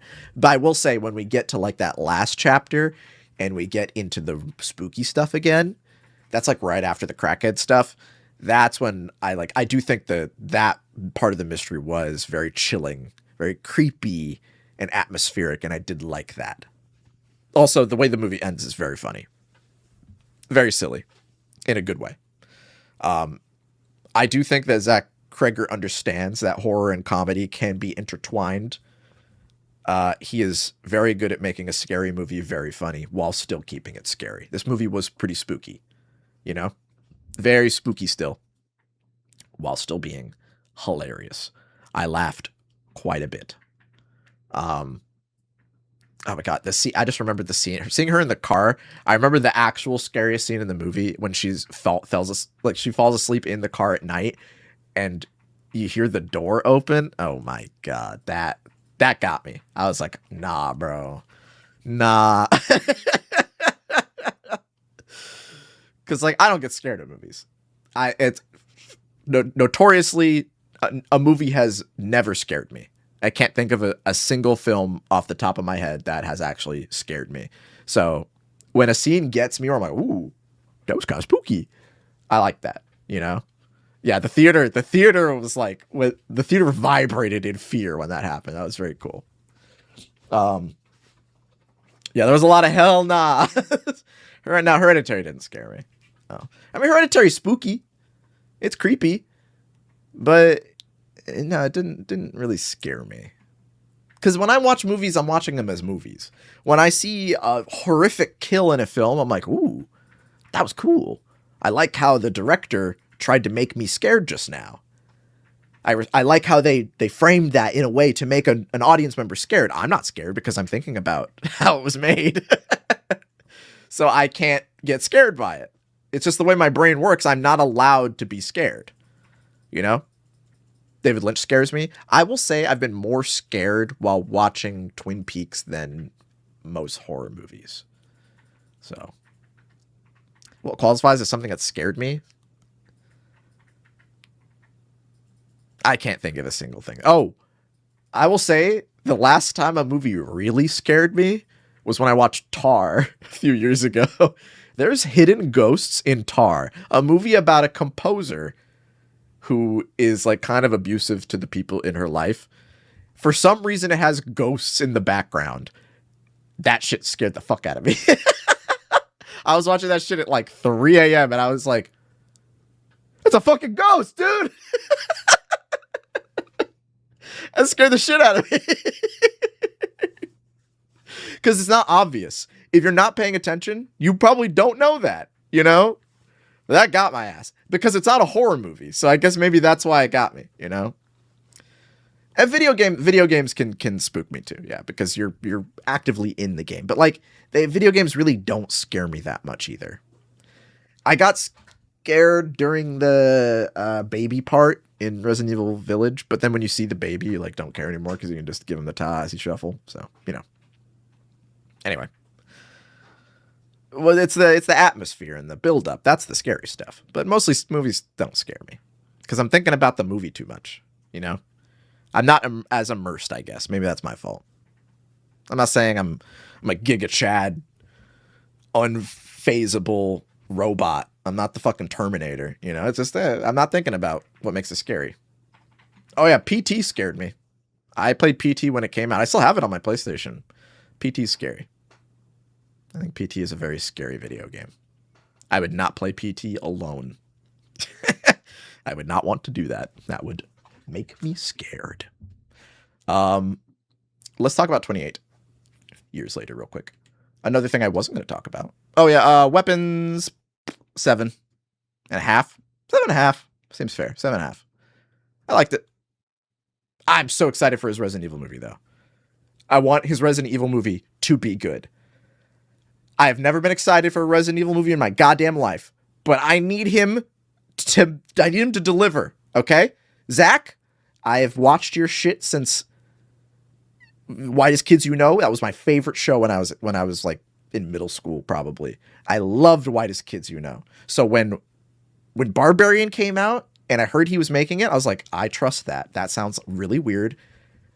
And I liked it. And he is a good director. This movie, even though from a story perspective, it didn't do that much for me, still directed very, very, very well. A different director would take this and make a worse movie. straight up. So the fact that he's making a Resident Evil movie and there's no legacy characters to bog it down, because that's what ruins Resident Evil movies. People don't want to, Resident Evil fans don't want to tell you this. But when you add Chris and Leon and Jill and shit to these movies, they turn into dog shit. Because we don't need fucking video game characters in Resident Evil. All right? That is not what makes Resident Evil good. And I'm a big Leon fan, but he does not need to be there. Okay?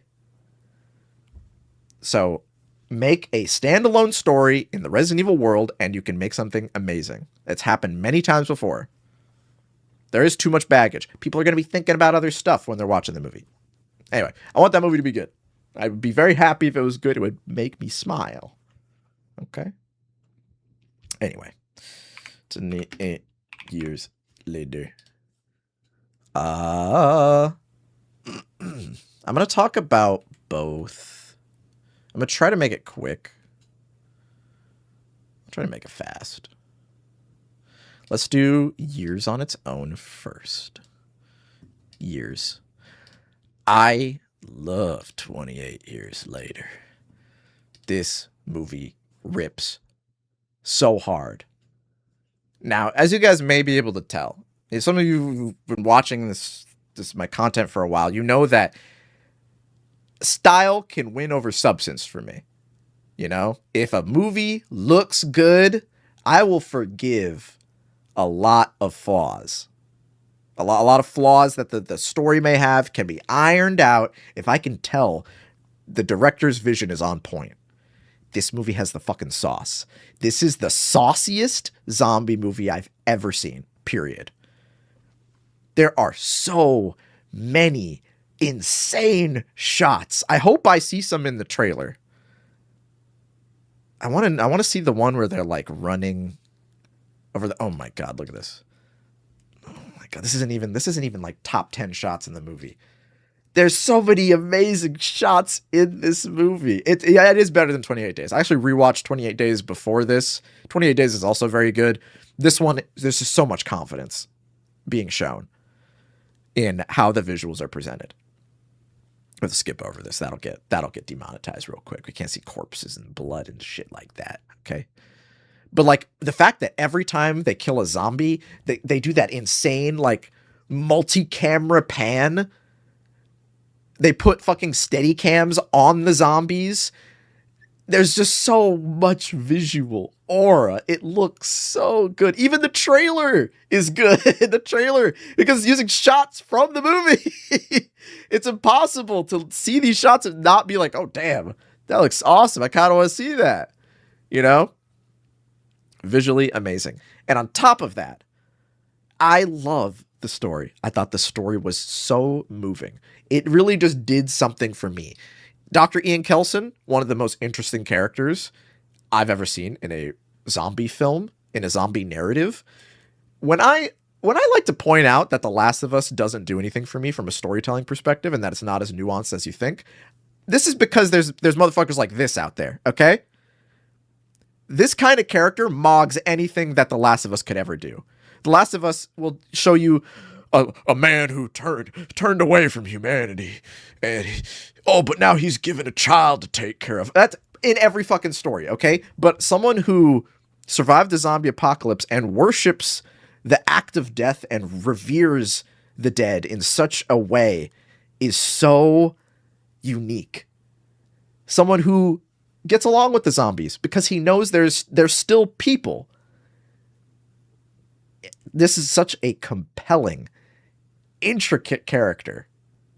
And the fact that before you even meet him, people are like, that guy's crazy. He's dangerous. We can't go talk to him. He's a freak. And then you meet him and he's like this sweet, lovable, kindly grandfather. This is the only movie of the year, other than Sinners, to squeeze tears out of me. Because the narrative is so human. It is so full of life. And you can tell that the person who made this movie had something to say about humanity and what it's like to be alive and what it's like to die. And it's beautiful. It is a gorgeous story. God, look at that. Are you kidding me? Are you kidding me? Oh my god. It's one of my favorite movies I watched this year. Period. I love this movie. I adore it. It is one of my favorite movies I watched all year. I'm not even saying that it's one of the best movies of the year. It's one of my favorites because it's what my heart needed at the time that I watched it. You know what I mean? It spoke to things that go on in my mind, things that I ruminate on when I'm alone. And it talked about those things in ways that made me think about life in a different way. You know, I'm trying not to spoil it because we haven't seen it. And I want to. and there's not much to spoil, you know? It's fairly simple narrative. But I really adored it. It moved me greatly. I am very, very close to giving it a 10, but I would need to rewatch it. So I'm going to give it a 9.5 for now. I love this movie. One of my favorites of the year. This is one of my best pictures of the year, personally. Right next to Sinners and One Battle After Another. This is probably first place for me for the year. And I love Sinners, you know, but this one did something to me, Marcus, the boy right here. This one got me.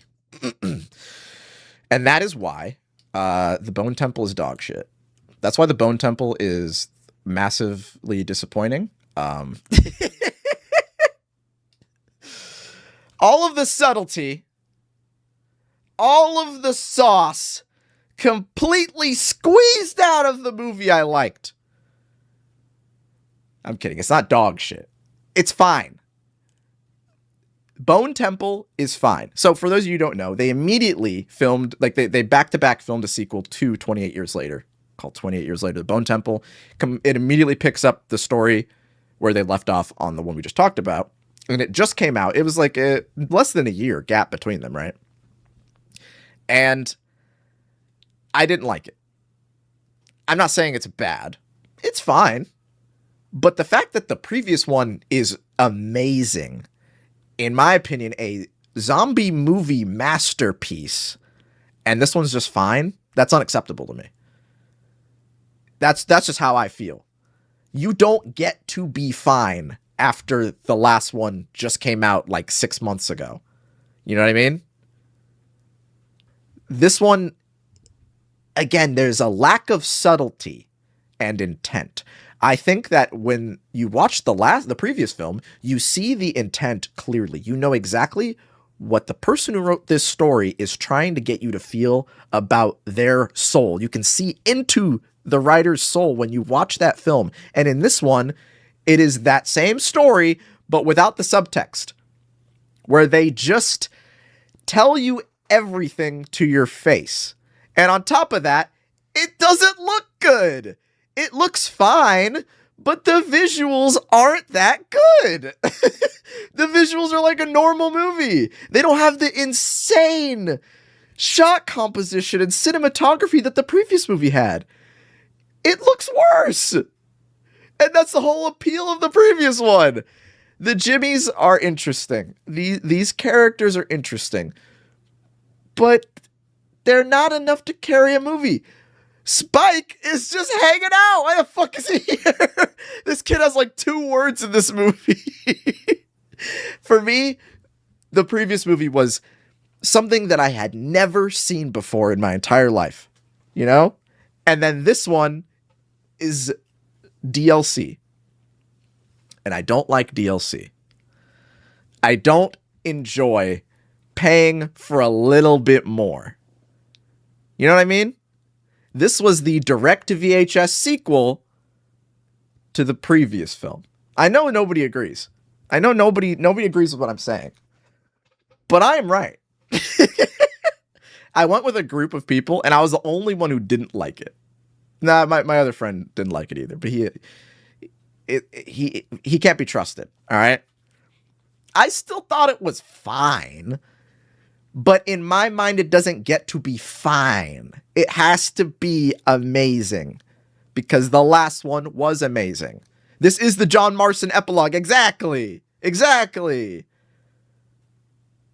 I don't need to see a fucking post-credit scene of a character from a previous movie showing up. That's just not what I'm here for. That's shit I've seen before in a movie. They don't have the crazy cinematography. The camera doesn't do insane, mind-bending shit that I've never fucking seen before. It's a normal movie, shot normally, with a normal story that you can predict very easily. And that is fine. But I just watched a masterpiece 6 months ago. And this one's trying to follow it up. So for me, not good enough. Not good enough. If the previous movie was like 3 points weaker, this one would be better. But I can't stop thinking about how good the last one was. You know? It's nothing special. That's exactly it. It's nothing special. And it has to be special to justify its existence. When I watched 28 Years Later, the first one, I was like, I see why this guy needed to make this movie. I see why he needed to get this out of his system. And then when I watched this one, it did not feel that way. I did not feel like this needed to be told. I don't think the Bone Temple was that interesting to come back to. There's 3 sets in this movie. This room, this farm, the Bone Temple, and then like a forest. That's the movie. For some reason, you needed to tell that story. The narrative doesn't do that much for me either. I think less is more in this narrative. I love Dr. Ian Kelson. I just said that he is a very compelling, interesting character. I think there's just more of him, I guess. I don't need more of him. It's like, I remember in Game of Thrones, remember the Hound? How when he died, everybody thought that was it. I'm glad. I'm glad that I got to experience that character. He got a good send-off. And then he shows up again, and he just continues to be in the story. He doesn't do anything annoying. This character's not ruined. He's just there. He's still there. Even though I feel like he didn't need to be there. That's how I feel about Dr. Ian Kelson in the Bone Temple. He's still there. Sure, it's cool seeing his storyline. His storyline is the best part of the movie, but I didn't need to see it. Does that make sense? It was a very unsubtle, unnecessary movie to me. I think that the stuff with him and Samson is great. It's playing off of the themes and ideas that I love in the previous movie. And I do think that it takes it in a direction that is very unique for a zombie movie, for sure. But everything else, just kind of normal horror, torture movie schlock that I've seen a million times before. And normally that would be fine. I would watch it and be like, that was fine. Whatever. 7 out of 10. But after the previous movie, it made it a lot worse to me. I didn't see why this needed to happen. I can see that when we go to the next movie, this is not going to matter that much. So I just don't care, you know? Yeah. My girlfriend said they should have called this one 28 minutes later.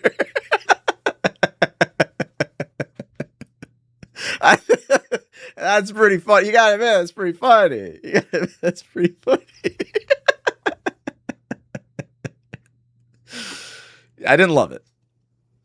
I didn't hate it. It's more upsetting to me because it wasn't as good as I would have liked it to be. Is that on me? Maybe.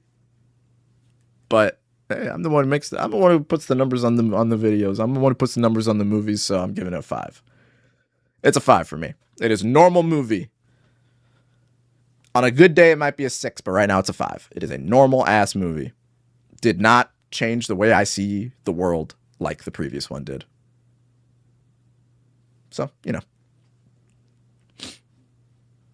All right. Let's start winding down. Oh, 28 years? I said it was close to 9.5 for now until I rewatch. Maybe it'll be a 10. Maybe. I want to rewatch it. I haven't watched Night of the Seven Kingdoms. I kind of want to, though. I've put off all those Game of Thrones side shows for a while.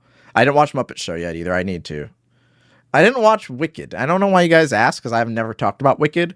I watched Wicked 1 the other, like, last year. I put it on and just had it on.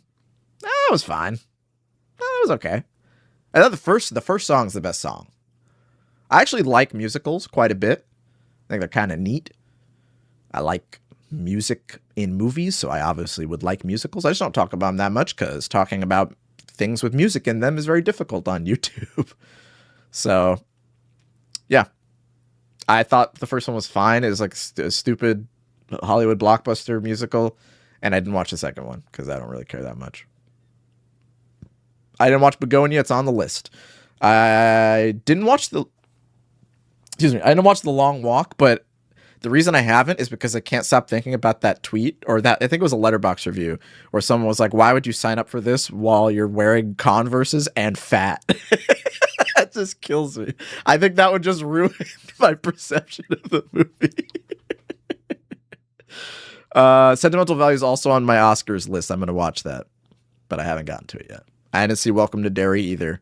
Now, I was thinking about watching Welcome to Derry because I heard that the plot was they want to capture Pennywise and drop him onto a country as a nuke for the Cold War, and I thought that was a very funny concept. And if that's true, I might have to watch that and make a video on it. Fat and in Jeans. That's it. Fat and in Jeans. Yeah. I didn't watch The Curse. Melania. Obviously, Melania is a 10 out of 10. We've all seen it. Everybody saw it this past weekend. Mickey 17 was decent. Not my favorite. Again, it was fine. It was one of those movies, though, where a guy is another guy. How come this year we got a lot of movies and shows where one guy is two guys? You got Mickey 17, where he's two guys. You got Sinners, where he's two guys. There's more. Hold on. The Monkey, you know the monkey?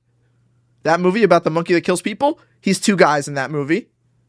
What else? What else is two guys? Superman. Yeah, he's two guys in Superman. Peacemaker, two guys.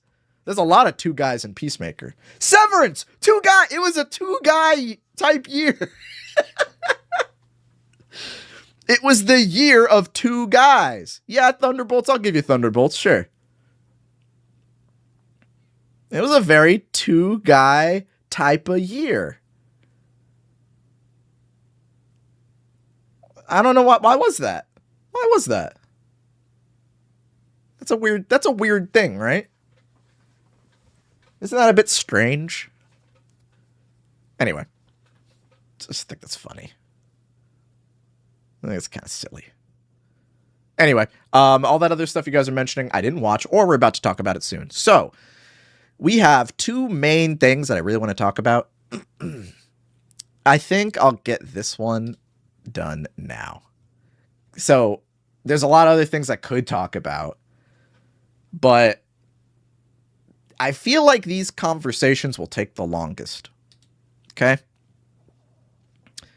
I watched Stranger Things. I was gonna make a video on Stranger Things, but the reason we do Cosmonaut Catch-Up is because when I'm making my end of the year video, where I review 10 movies in one video, that takes like 2 months for me to make those. It takes me a long time to make those end of the year ultimate reviews, because I gotta watch a ton of movies. I have to edit the video. I have to record my thought. I have to think about things. Sometimes it takes a whole month for me to think about what I want to say. It's not easy to just shit out those videos. I want them to be good, right? So when things come out November to December, I don't have time to make videos on them because I'm working on one video, right? So Stranger Things came out in the winter this time, so I didn't get to make a big video on it like I would have wanted to. So we get to talk about it here. Now, a lot of people have already talked about Stranger Things Season 5. I defended Stranger Things Season 4. I was a Stranger Things Season 4 defender. I went back and rewatched it, and the Russia stuff really does fucking suck. Again, my girlfriend had to catch up because she hadn't watched everything. So I put her in a little maze. I built a little maze with a little cheese inside, and I put her inside. And this time the maze was, we're going to watch Stranger Things Season 4, and I'm going to skip all the Russia stuff. We did not watch a single scene at Russia, and it made the show so much better. And what's crazy is it didn't matter. We didn't miss anything. There was not a single bit of context that was missing when we got to this season. That's just crazy.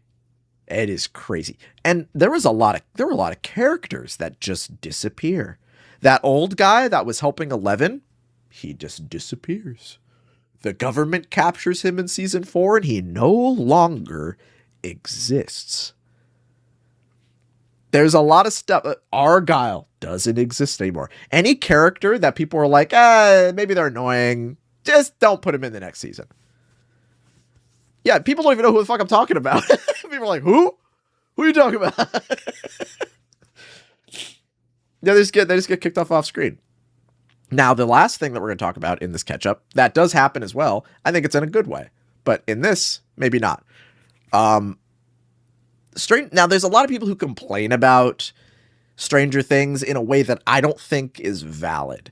Like, when the finale came out, there were a lot of TikToks and stuff where people were, coping that there would be a secret final episode, which is hilarious. I think that's adorable, honestly. It's a very cute delusion to have. I think it's adorable that teenagers can be so engrossed in a show that they will collectively gaslight themselves into thinking.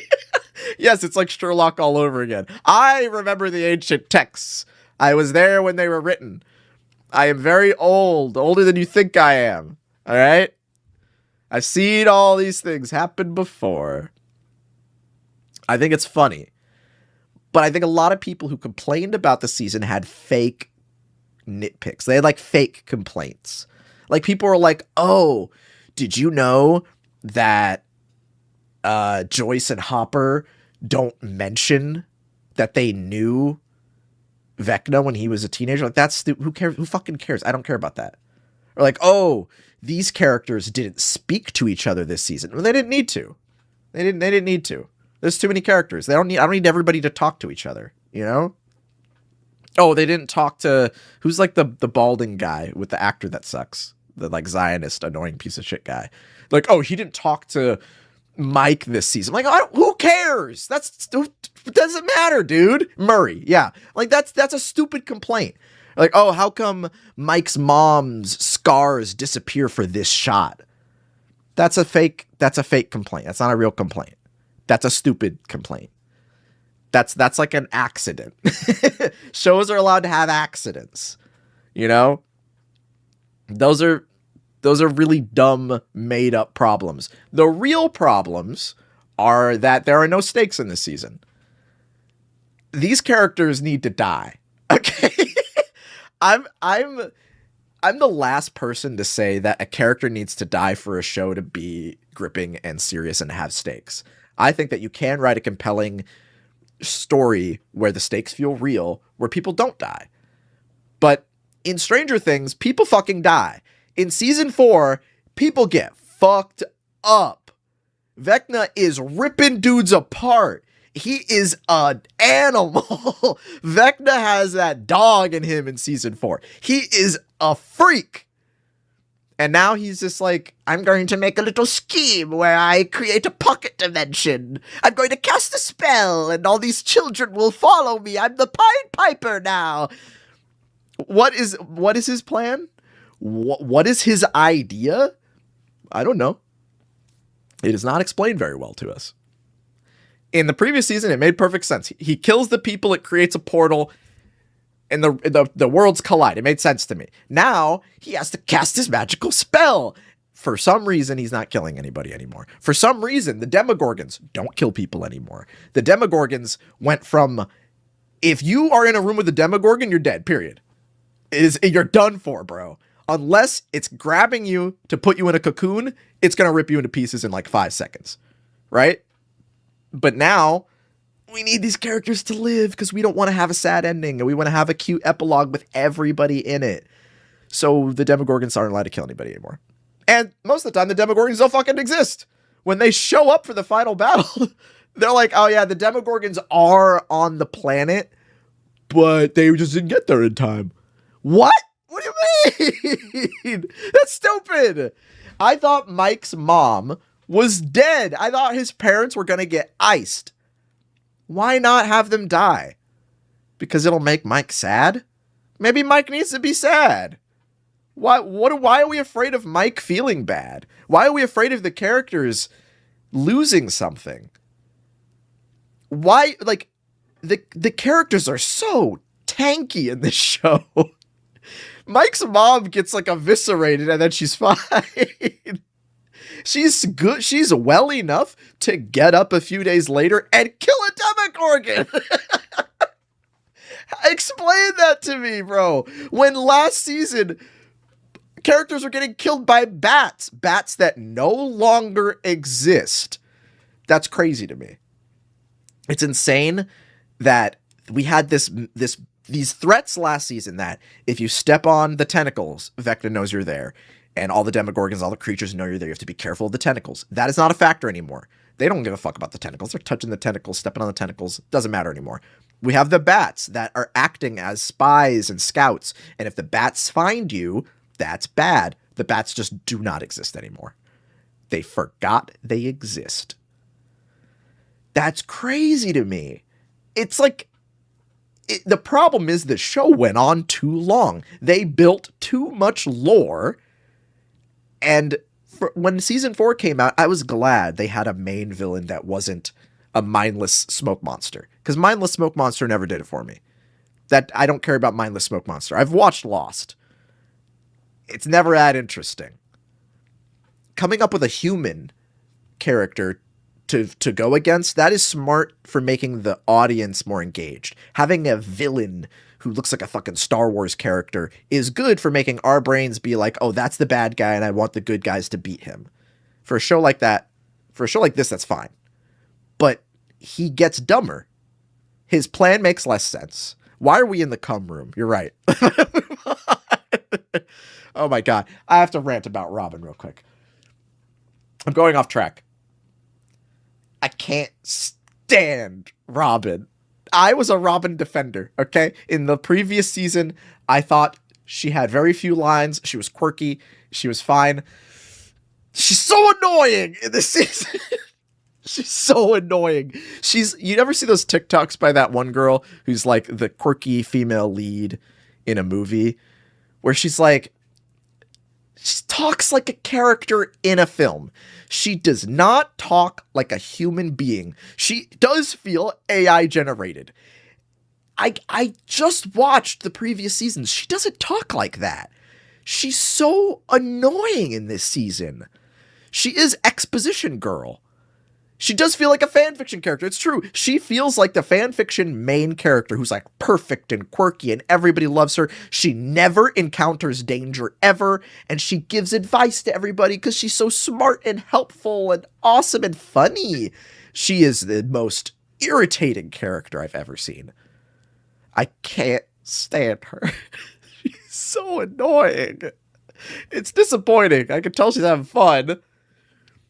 But I don't like her. I thought Lucas was fine. Lucas and Max were cute. I like these guys. They were. I feel like they were the only characters I have no problems with.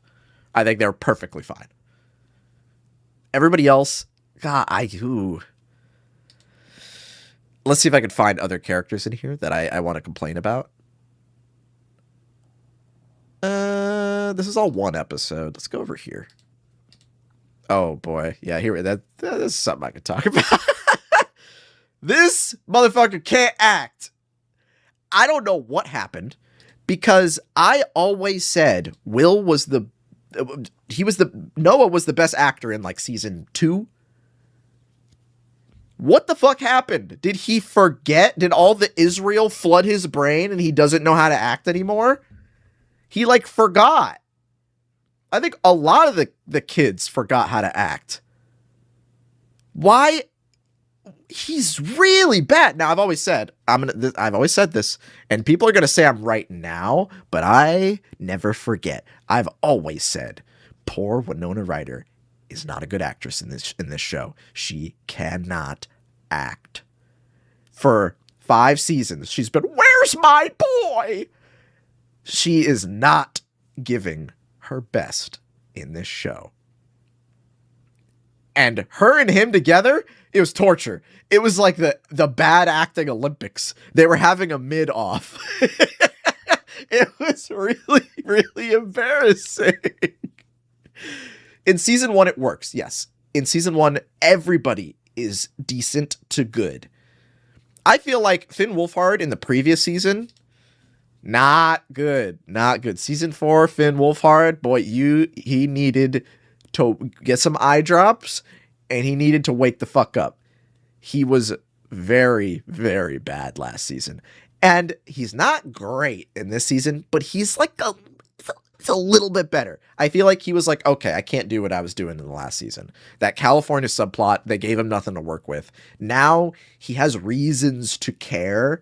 And there are scenes where he's not doing a good job. He's doing a very bad job. But I think this sequence here, I think like with the long take where the army's getting eviscerated, this little subplot where he's like, they're saving the kids, he was actually doing pretty good. He wasn't doing that bad. But I think he's an actor where if you don't give him enough to work with, he's not going to come up with his own shit. You got to tell him what you want, or he is not going to give you anything to work with. So, Noah Schnapp, Noah's the worst actor in the show, period. Second only to Maya. And then 11's pretty bad too. Maya Hawke became really annoying, but I don't think she was that bad in previous seasons. And really that goes for Millie Bobby Brown too. Millie Bobby Brown was trying. I can't say she's phoning it in. The problem is she is doing the exact same thing she's been doing for 5 seasons of this show. This face. She looks so British in this show. She looks so British in this season. I have never seen how British this girl looks until this season. Her lips are so fake. They're going to show us young Millie Bobby Brown in a moment, aren't they? Yeah, she looks so much more human. But all she does in this season is make the same facial expression. I wonder if we can see a few of them. Can we see that facial expression? I don't care about her like annoying. That one. This is the same face she makes for the whole entire season. That one right there. She never emotes past this. She looks so British. It bothers me. The kids look so old. They're grown-ass adults. And again, this works for what she was given when she was a kid. But I feel like this character has been through so much and she's grown so much, and that does not show with her performance. For instance, let's take Dustin. Do we have a Dustin clip? Can we see a Dustin anywhere? Probably not. I feel like he is one of the only characters in the entire show who feels like he has appropriately grown up. He's not being an annoying little brat anymore. He's kind of an asshole. He's kind of a piece of shit. And I think it makes sense that one of the kids turned into an asshole teenager. One of the kids became kind of rude because not every fucking teenage kid is going to be a heroic fucking adventure boy. No, some of them are going to be pieces of shit. Teenagers suck. It makes sense that some of them suck. This kid, okay, hold on. Derek, best character in the show. I fucking love Derek. This kid was so fucking funny. He was the only thing I liked the whole way through in this show. This kid was hilarious. Again, goes back to what I said, like, some kids gotta be annoying. Some kids gotta be a piece of shit. And I like that that's his whole character. He's a bastard. But why is he here? I don't care about that. That's a fake complaint to me. Again, I think it's fine. I think the through line of little kids started being the main characters in this show. Little kids were the focal point of the story. And little kids are integral to the finale. I think that conceptually makes a lot of sense. When they introduced a bunch of new little kids, or little kids that were already there and didn't have anything to do, like Mike's sister. I think Mike's sister was handled pretty decently from a character perspective. It makes sense from a writing perspective to be like, okay, kids matter again, and we're going to have a new group of little kids. However, I don't think the little kids were used very well. They're stuck in the pocket dimension, and they don't have any fucking relevance to the story. They just hang around and waste time because all the episodes have to be an hour and a half. They don't need to be that long. There's so much wasted time. This is the ultimate put on and half pay attention to type of show. Because if you do pay attention to it, you're going to notice problems. It is a very annoying show to watch. If you actively pay attention, you are punished. It does not reward keen-eyed viewers. It's overly long, and it further enforces everybody's opinion that Stranger Things did not need to be 5 seasons. Did not need to be that long. Way too long. I actually think the epilogue was pretty good. I think if your whole... I can't show this on YouTube. Stop showing me dead people. If you're gonna have a show go on this long, you have to do an epilogue. I think epilogues can be very good, especially for like a show that's been on. We've seen these kids grow up, you know? We've seen these characters go through a lot, even if their story was a little stupid. I need to see, like, if you're committed, if you are so dead set to not make anyone die. Excuse me. I have the hiccups. If you're so keen on not making anyone die, you better nail the epilogue. You better give everybody a happy ending and give them a conclusion that I think is satisfying. And I think the epilogue was fine. I think it is perfectly serviceable to say 11 may or may not be dead. You get your own interpretation. There's plenty of evidence to support or refute that idea. I think that's kind of cool. I think that's fine. I do think more people needed to die for the story to feel real, you know?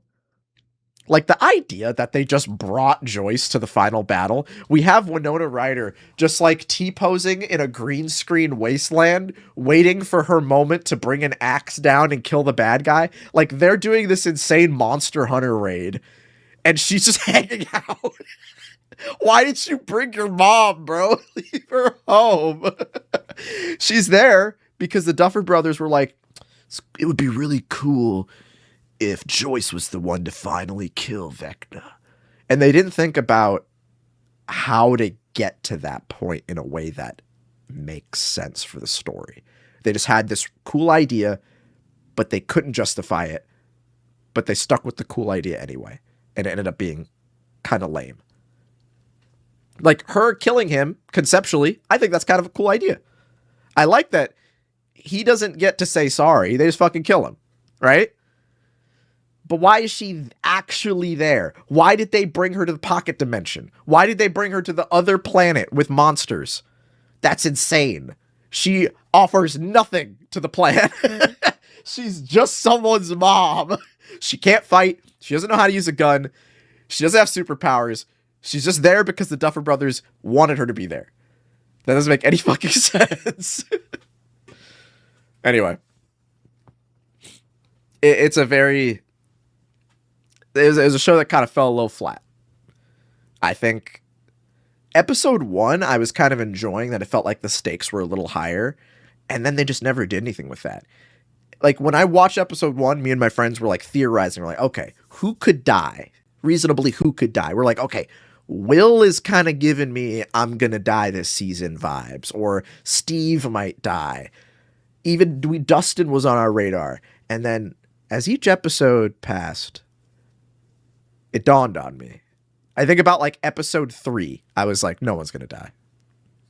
No one's going to die. I'll be lucky if Murray dies, but nobody's going to die. I was 100% sure when we got to like the 3rd episode or so. Because no one was giving death flags. No one's story arc was like flourishing in any reasonable way, you know? We had Robin just like fucking around, spouting out false platitudes and exposition. I'm like, she's not gonna die. She's not even doing anything other than being annoying. I thought someone was gonna, yeah, okay. Eleven's sister, who was in the worst episode ever, they killed her because they know everybody hated her. That doesn't count. It's not a real character. It was really whack. It was whack. But I honestly, I didn't even mind it that much. Like, I didn't care that it was whack. You know?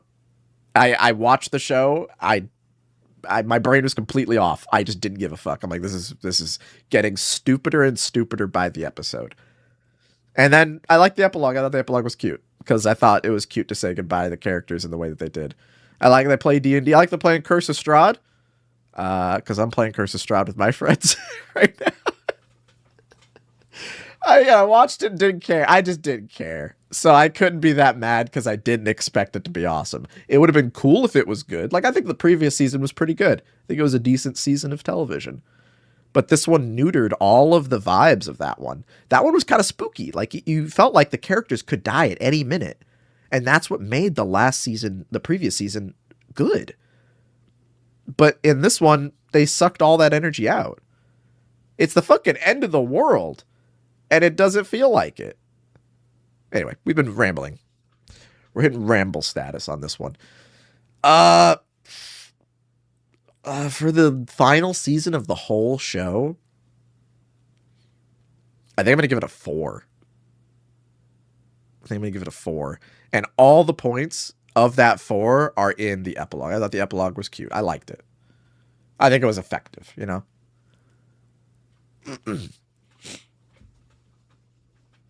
If this show was like 2 seasons shorter and this was the ending, it would get a lower or maybe a higher score. I really don't know. I can't theorize that actually now that I think about it. I just don't care. It was not Game of Thrones level bad. No, I don't think a lot of people compare this to Game of Thrones. I do not think it's even close to that. Cuz this show had like peaks and valleys for its entire lifespan, whereas Game of Thrones it started up here, it stayed up here. And then those last 2 seasons, it just completely nosedives. And it has 0 redeemable qualities in that last season. There is not a single thing in that last season that I think is handled well. Everything about it is bad. Whereas here, I think there were like a handful of okay things that I didn't mind. You know? It's like when they say stick the landing. You know, I think about like someone like an acrobat who like stumbles, like falls over, farts, spits on the camera a little bit, and then like does a pretty cool pose at the end. Like actually like sticks the landing, but it had a bad road along the way. That's what I think of with this show. Anyway. No, I don't think Theon was handled well. A lot of people are saying, "What? Well, Theon was a good part." No, Theon. That is not where I thought his character was gonna go. He is the fucking Joyce of Game of Thrones. Why the fuck did they bring him? The guy with like who had his tendons slashed and with no dick and balls. Why'd they bring him to the final battle? So that we could have a moment where he gets a send off. That's why he's there. He's only there because the writers had an idea. They're like, we need to give Theon a heroic ending. Okay, well let's completely ignore why that could happen. Anyway, that's not Game of Thrones. That's Stranger Things. All right, we're going on to our last thing, but our last thing is actually secretly 2 things, and maybe even more than that, because everybody, and their mom has asked me to talk about Andor this year. I skipped Andor because I was just doing shit. I was busy, right? Andor is my number 1 most requested thing of the year. No Expedition 33. You can watch my stream of that. Go over to Cosmonaut Variety Streams. Watch me play the whole game and watch me give it a 10. All right? I love that game. I don't need to talk about it anymore. Andor, I never talked about. Never talked about it because I didn't watch it until this past week. Now, the reason I didn't watch it, even though everybody said it was good, even though I watched season 1 and I liked it, I wasn't ready. Because Star Wars hurt me more than I thought it did. For a few years, ever since I made the Rise of Skywalker review, that big video I made, I think I got sick of Star Wars. I think I stopped liking Star Wars for a little while. And I didn't think that could ever happen. Because Star Wars was my favorite thing. I like a lot of things. You guys know like 5% of the things I like. You know what I was going to talk about today? I was going to talk about Gundam Wing. I watched Gundam Wing for the first time. I love Gundam. You guys don't know this shit about me. You don't know anything about me. I couldn't get to this because I want to get this fucking discussion over with. All right. Spoilers. I hated it. Maybe you'll get a video explaining why. But I like a lot of things. But Star Wars, for most of my life, was my favorite thing. I don't have anything else that's even close to my favorite thing. Because I like a lot of things. Okay? But Star Wars, ever since I was too young to write my name on a piece of paper, I loved Star Wars. I think it's the first movie I ever watched. It's probably Toy Story and Star Wars. So, the fact that I stopped liking it is kind of crazy. That's how bad Rise of Skywalker is. And I will retroactively reduce the score of Rise of Skywalker even more because it gets worse as each year passes. But that's why I didn't watch Andor. Because even though everybody said it was good, I just didn't care. I didn't want to watch anything that was Star Wars related. It bothered me. It made me sad. And that went on for a while. Until one thing happened. Excuse me. Why have some burps? I have the burp. Something happened. And I can't explain it. I was watching the Game Awards. And this trailer came on.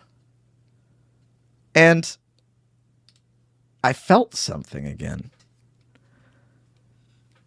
I didn't know what this was for right away, but I felt intrigue and I felt atmosphere and I felt like I like Star Wars. Do I? Did I always like Star Wars? Oh yeah, I did. I love Star Wars. That's because I liked Knights of the Old Republic. When I was a kid, I played the first two games. I fucking loved them. They changed how I saw the universe that I already loved. And then I saw this trailer. This game might not even come out. How many Star Wars projects get announced, especially video games, and they don't come out? This is never coming out. I don't care if it does, though. It made me want Star Wars again. So I almost went back and played KOTOR. But instead I went and I played Jedi Survivor. I played it on my own. I said I was going to stream it. Changed my mind. Didn't want to. I needed to like Star Wars again. So I played Jedi Survivor by myself these past few months. And I liked it. Yeah, Casey Hudson, that's crazy. I mean, come on, are you kidding me? I played Jedi Survivor and I really enjoyed it. It was like, it had some problems. It was kind of glitchy still and it ran a little weird and the story was kind of bad. But the gameplay was really fun and it gave you a cool Star Wars open world to explore. And I liked it. It made me smile. And then I put on the original trilogy while I was editing my video. And I liked them. They made me smile. And then I decided to do something daring. I put on the Acolyte. I was like, okay. Before I get to the good stuff, before I get to Andor, I'm going to put this show on that I haven't heard anybody say anything about. I'm going to put it on, and I'm just going to see what I think. And I didn't even mind it that much. I didn't think it was that bad. Mainly because I was half paying attention. I think the worst thing about this show is the main girl and her twin. They are so fucking stupid. Squid Games guy, he's such a cool character. Like, that's exactly what I want a Jedi to be. His perspective on events, he was very Qui-Gon Jinn. Everybody who likes Qui-Gon Jinn, I saw a lot of elements of that character in the Jedi Master in this show. I thought that he was very interesting. Anyway, yeah, two guys. Wait a minute. It's another 2-guy show. Wait a minute, what the fuck? It's a show where one guy is 2 guys. What the fuck? Anyway, the main character is awful. The two twins have the most incomprehensible rationale and decision making.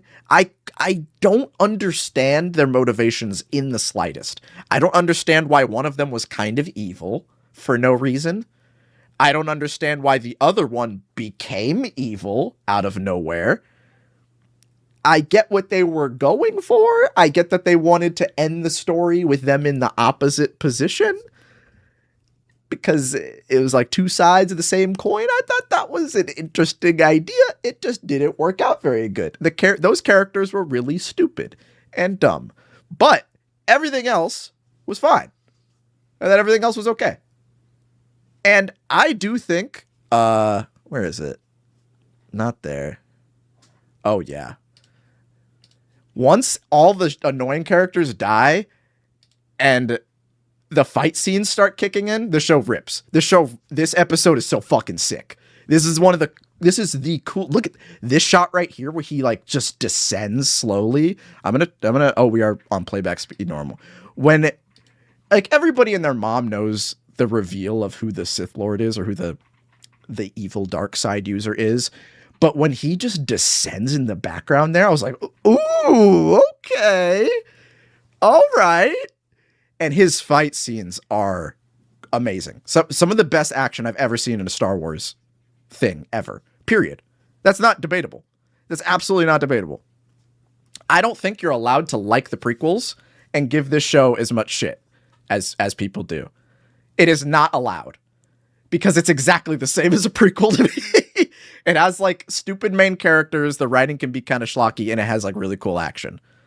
If anything, it kind of felt like reading an old EU novel. That's what this show felt like. And I haven't read an EU novel in a really, really, really long time. But that's what it felt like. It felt like a Star Wars story that's kind of mid in some areas, and it has like some really cool shit that makes you go, ooh, awesome, yay, Star Wars, you know? And I think that if anybody complains about it and they claim to be a huge hardcore Star Wars fan, you're like kind of a fucking idiot, in my opinion, because Star Wars is full of stuff like this. It's full of stuff that kind of sucks, but also kind of doesn't. This was like the most normal Star Wars experience for me. One that didn't blow my mind for most of the time. The story was very whatever. And then every once in a while I'd look up and I'd be like, ooh, Star Wars. I like Star Wars. It felt like a Legends book. I know a lot of people who swear by Legends, who say that the Disneyification of Star Wars ruined it. There's nothing Disney about this show, in my opinion. This is not reminiscent of Disney Star Wars in the slightest. It has almost nothing in it that makes me feel like it's Disney, other than the fact that the main character is a girl. If you want to go ahead and say that, you can go ahead and say that, but you're an idiot, in my opinion. You can be an idiot. You're allowed. We're all idiots sometimes. But like, this is a pretty like standard like EU Star Wars story for me, in that it was whatever, but also kind of cool sometimes. And it had like a cool Jedi that I thought was really badass. I like that Trinity is in it as a Jedi. I thought that was bad. I like that it has fucking kung fu. This kill right here, this made me like sit up in my seat. Where X-23 gets murked here, that was it's so fucking raw. I like that everybody dies in this show. Everybody dies, and I thought that was awesome. I like that Jason Mendoza is the Sith Lord. It was just stuff that I didn't think I wanted. It was cool. Yeah, that was clean, wasn't it? These fight scenes are fucking raw. I think that this was worth the price of admission. The show wasn't that long. It was intriguing enough to keep me watching. I liked it. Just fine. It was fine. I didn't love it. I was like, it was fine. It was enough to make me think Star Wars is cool. Are you kidding me? You wouldn't see that in a Disney Star Wars. He snapped that dude's neck and threw him in the bushes, bro. This whole episode is the whole reason I even liked the show remotely. If this episode wasn't in it, the show would be ass. But I think it's built up to it very nicely. You see Jedi throwing hands constantly. It was fine. So I thought it was cool.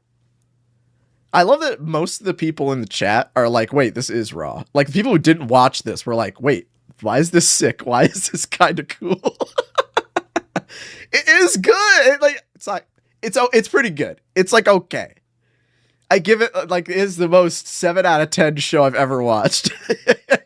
But I give a lot of Star Wars stuff a 7 out of 10, you know?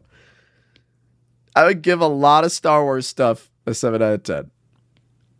I feel like I feel bad for spoiling a lot of it for you guys but I feel like if I didn't spoil it, you wouldn't watch it, you know? It's kind of like one of those things. I think of like, I don't know what else I can compare it to, really. It's okay, a 6. You're right. It's a 6. I'll give it a 6. It's like a strong 6, like a 6.5. It's mostly being carried by like one episode. The main characters are so like lame and nothing to me that it does drag it down a bit. But I think the other characters are pretty respectable. I really did like I like Squid Game's guy. He's a good actor, and I liked his character a lot. I thought his character was very interesting. I like that he does have a flaw. He has like a reasonable flaw for a Jedi to have. Like he does have love in his heart, but it's in a way that isn't like romantic love. It's like a parental love, and that is what holds him back. And that's what ends up being his undoing. I think that's really interesting. That's a very interesting way to like have a Jedi kind of twisted by what the Jedi code doesn't allow them to have, but like in a way that is a little different. So yeah, that was all right. That was all right. This whole stuff was stupid. I didn't really care about this. I think that she falls to the dark side way too easily. I think that these girls are very lame. Everybody else around them is awesome. This guy's so fucking sick. He's one of the coolest antagonists in Star Wars ever. He gives me like Darth Maul aura. Or like, I don't care what you gotta say, bro. Just do a flip. Do a little flip for me. Keep the mouth shut. Keep the mask on. Do a flip. And I'm happy. He also is kind of sexy. I'm like the straightest guy in the world, but he's kind of sexy. Kind of bad. So I watched this, and it made me like Star Wars again. Well, it didn't do it on its own. It was like a little road along the way, you know? I watched the movies again. I put on the prequels in the background just to feel something. And I did feel something. And then I was ready to watch Andor. And unfortunately, it sucked. I was kidding. It was peak. It was amazing. I loved it. It was better than the first season. I can't even lie for that long. I can't even joke around for that long. This show is so good. I wasn't as hot on season 1 because I think I was still coming off of my Star Wars malaise, as it were. I think I was still like really just not feeling like watching Star Wars, you know? But right when I watched this, I wanted Star Wars. I wanted it. In my heart, I'm like, okay, I'm trying to get Star Wars back in my brain again. I gave season 1 a 10. I think I felt a 9 when I said that. I gave season 1 a 10, really? I felt a 9. I felt a 9. But I loved this season. In a different way, though. First 3 episodes, I was like, this is fine. But then it picks the fuck up. Like in season 1, they kind of separate it into story arcs, but in this one, it's much more obvious. Again, to go back to earlier, there's chapters. I love it. I love chapters. And the chapters are very interesting. It's every 3 episodes, a year passes until it catches up to Rogue One. Oh, it was that framing device is so sick because you can see Andor changing in ways that aren't shown to us explicitly. You can see all the characters subtly changing each year, and you don't see exactly why they change. Like after the first 3 episodes, I think it's the first 3, Cassian and his girlfriend are talking, and they're talking about a thing that you don't see. They're talking about a thing that he had to do that she thought was bad. Something a little morally suspect that made her feel bad. And you don't need to see that event happen. You probably know he killed a guy in cold blood because he likes to kill people in cold blood. And it made her feel bad. It made her feel like she doesn't want to do this anymore. And you don't need the show to over-explain it to you. You can infer it. This show does not treat you like a fucking idiot. There's a lot of characters that die off-screen and are barely talked about again, and you're not dumb. You know what happened to them. If you're paying attention, you don't need it spelled out to you. This is probably the worst show to watch if you like to go on your phone while you watch TV. You are not allowed to do that in Andor. If you go on your phone for extended periods of time to like tweet or like play Uma Musume, you're not ready to watch this show, bro. I'm sorry. You got to pay the fuck attention. Okay? Because a lot of stuff happens. A lot of unspoken things happen. There's so much double speak. Every scene with Mon Mothma, she is saying stuff and meaning something completely different than what she's saying. There's so much depth to every character in every situation. I was hooked. In season 1, I wasn't exactly hooked. I think that in season 1, in retrospect, knowing that like, oh, this is this prequel to Rogue One, and I know Andor can't die, and I know that these things have to happen in this order, that kind of ruined it for me in that aspect. Whereas I didn't feel like I needed to know what would happen next. Whereas here, I really wanted to know how the fuck they get that Death Star fuel, even though I know they're going to get the Death Star fuel. You know? Where they're like, oh, we have a secret plan to get fuel for the Death Star. I'm like, oh, I hope that doesn't happen. That sounds really bad. I think a lot of people are going to die. Oh, gosh. Wait, they do build the Death Star. Oh, no. Like that kind of stuff. That's not how I should be feeling. Normally I'd be like, well, I know they built the Death Star, so why do I even give a fuck? It doesn't matter in this show. It's so gripping that they make you care about things like that. You know? I know what happens to Andor. I know he's gonna blow up. But I still really want to see him survive. I still have situations where I'm like, damn, how the fuck is he gonna get out of this one? I think that the fact that the Empire is detestable is so interesting here. Because in every other Star Wars story, like, again, I just played Jedi Fallen Order. Every stormtrooper in that game is like a fucking goofball. They're like, oh boy, I hope I can kill the Jedi. Oh no, I'm dead. Like, they're all like fucking cartoon characters. They're all like a Rick and Morty character. They are just the goofiest motherfuckers ever. And in here, they are evil. I hate the Empire. I need Luke Skywalker to kill these motherfuckers. These guys are despicable. And I hate them. And I like that stormtroopers are a threat. Because you know when you watch Star Wars, the stormtroopers aren't going to hit anybody. They're not going to shoot your favorite plucky young characters. In this show, 5 stormtroopers is a threat. If Andor has 5 stormtroopers on his ass, you are wondering how the fuck he's going to survive. Because they will kill you. They can shoot you in this show, and they do shoot you in this show. Yeah, 1 TIE fighter being a problem.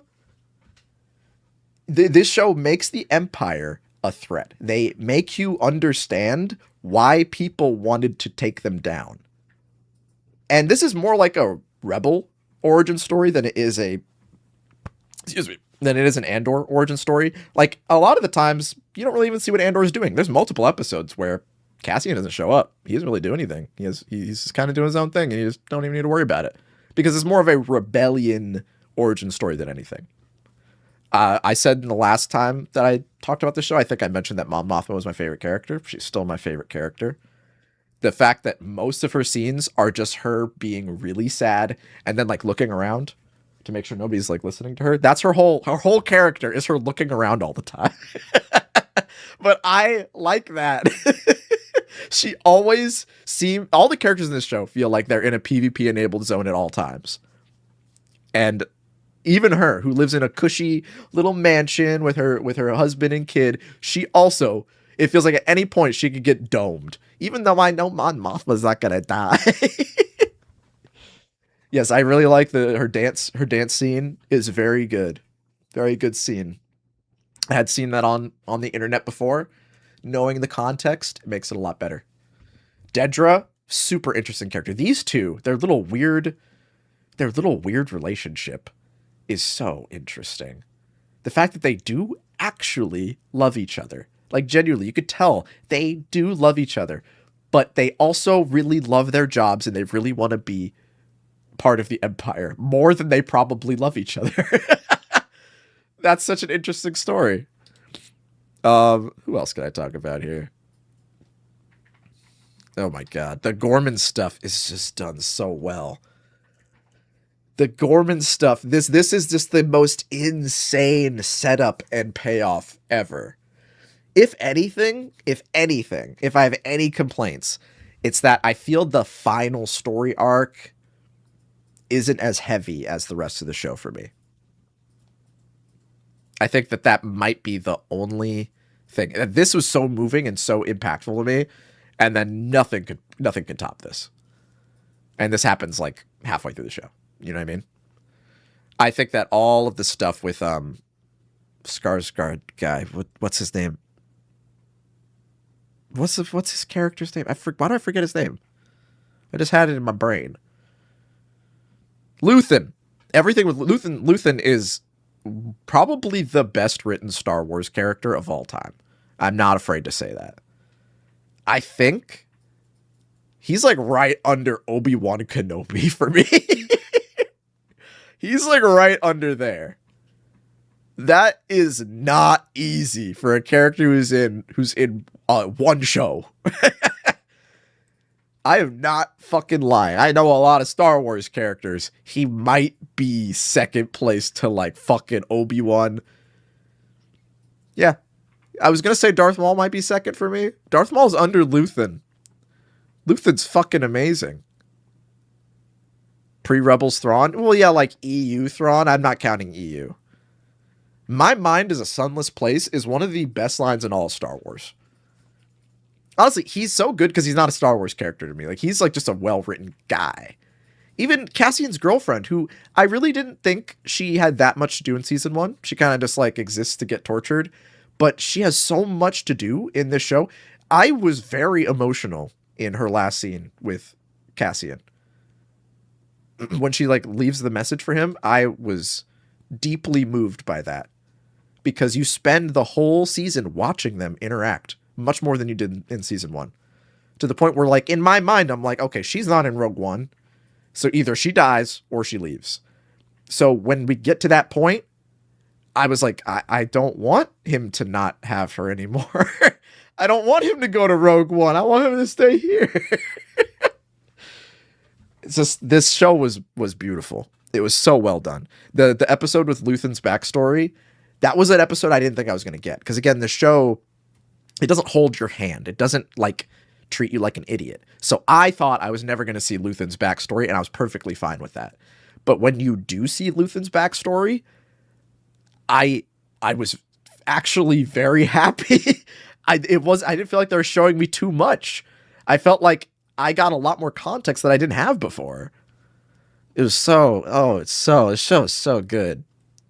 This is the best Star Wars show. It is the best Star Wars show. Absolutely. But there's one thing. It has nothing to do with the show. I'm going to give the show a 10. The show's a 10. It's exactly what I needed right now. I wanted to like Star Wars again, and this solidified it for me. I love Star Wars again, thanks to Andor Season 2. I was already on the road to loving Star Wars. I was already dipping my toe back in the pool after when you get out of the pool and you're getting cold and you got the blanket, you got your towel on, and you're like, I'm not going back in the pool. I'm done with the pool for today. I got back in the pool. And I had to for this show. Okay? But I did do one thing. I want to know if anybody else had this experience. I went and immediately watched Rogue One after this, thinking that Rogue One would get better after watching this. Rogue One, kind of bad compared to this show. Rogue One kind of sucks compared to this. Immediately when you turn on Rogue One, you're like, ooh. That's not what I expected. I turned off Rogue One. Like halfway through, I'm like, I'm good. Not exactly what I expected. I'm good. I'm just gonna go do something else. And I was starting to like Rogue One a little bit, you know? Now I think I'm good. I don't need Rogue One no more. It's like the member berries type like bullshit is more annoying in Rogue One after you watch this. In this show, they do not say the word Vader a single time. You do not see a lightsaber a single time. I think this is the only Star Wars movie or show where you don't see a lightsaber. I thought Solo, a Han Solo Star Wars story would be the one. No, you see a lightsaber in that one too. But in this one, you don't see any of that shit. It is it keeps it subtle, and it makes the world feel bigger. Like, yeah, they probably know, like Luthen knows Darth Vader exists. He's got other shit to worry about. He doesn't have to worry about the wizard that might show up and kill him. He's got other shit on his mind, and that makes the world feel bigger and more lived in, where Darth Vader is just a tiny little speck that they don't even have time to fucking think about. You know? Yeah, you have a force sensitive character in the show, but it's so small and subtle that it barely matters, you know? Let's do this one. And then so when you get to Rogue One and every other scene is trying to remind you desperately of other Star Wars shit, it's really embarrassing. When you see those, like, fucking, the guy who Obi-Wan cuts the arm off of in New Hope, and when they show up and they're like, I'm gonna kill you, like I'm gonna go try to kill Luke Skywalker tomorrow. That's embarrassing, bro. What? Are you kidding me? No. Like, and Cassian, I'll say, it's impressive that I do think Cassian in this movie is exactly the Cassian that we left off on. I thought that there would be like a little bit of disconnect. But no, he's the same guy. There's like one line where he says, I've been in this fight since I was 6 years old. No, you weren't, bro. Because I watched the show. You weren't in this fight since you were lying. That was a lie. You were a baby when you were 6. You were living in the jungle eating berries and roots. You didn't even know what the Empire was. He was being a drama queen. He was. That was the only like plot hole. There's also a line where he's like, no, actually, I think that's the only one. I think that's the only plot hole. Other than that, this is the same guy. I really do feel like the show did a great job of making sure that this incredibly complex character is given more depth and does change a lot. The Cassian in episode 1 is not the Cassian that we end up with. He's slightly different. He's still the same guy, but his ideals are changed. I do also really like that we don't know what the fuck happened with his sister. It's just a thing that doesn't matter. And normally, that would be kind of annoying. In like any other show, I feel like I'd be like, that's a plot hole. Where is the sister? But here, like, they say, yeah, she probably died. And he's like, yeah, I guess she did. I guess she probably died. I'm going to go worry about other stuff now. I literally have other shit to worry about. And it's true, he does. He's got bigger shit to fucking worry about. You know? Yeah, his mom said, like, he's probably not alive, buddy. Can you kind of like focus on what's in front of you? And he's like, oh, okay. Okay, mom, I guess I will. You know? And yeah, in any other show that it treats you like an idiot, it would be a big reveal what happened to the sister. Here, it's like, hey, Cassian, isn't there something else you should be focusing on? Isn't there something bigger than your stupid little petty problems that you should focus on? And the character's like, yeah, you're right. You're right. I need to grow and become a new character. In any Dave Filoni ass show, that sister would have shown up for sure. And she would have had a lightsaber.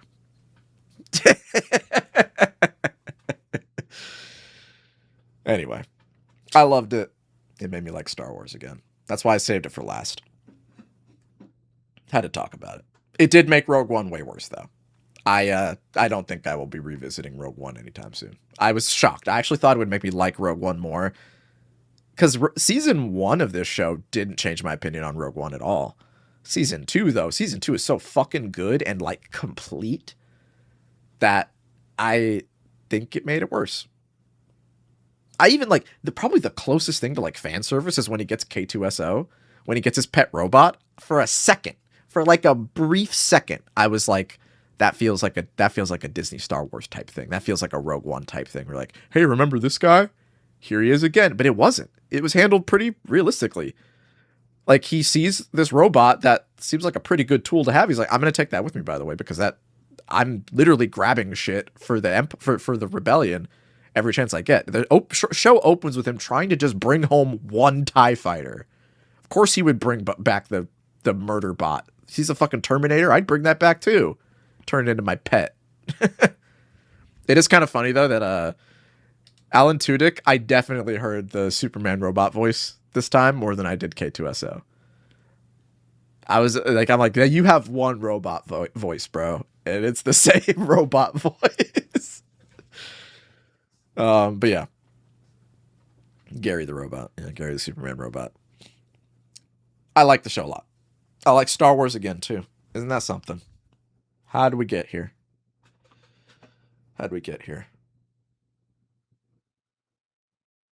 But yeah, that's I don't really have much else to talk about.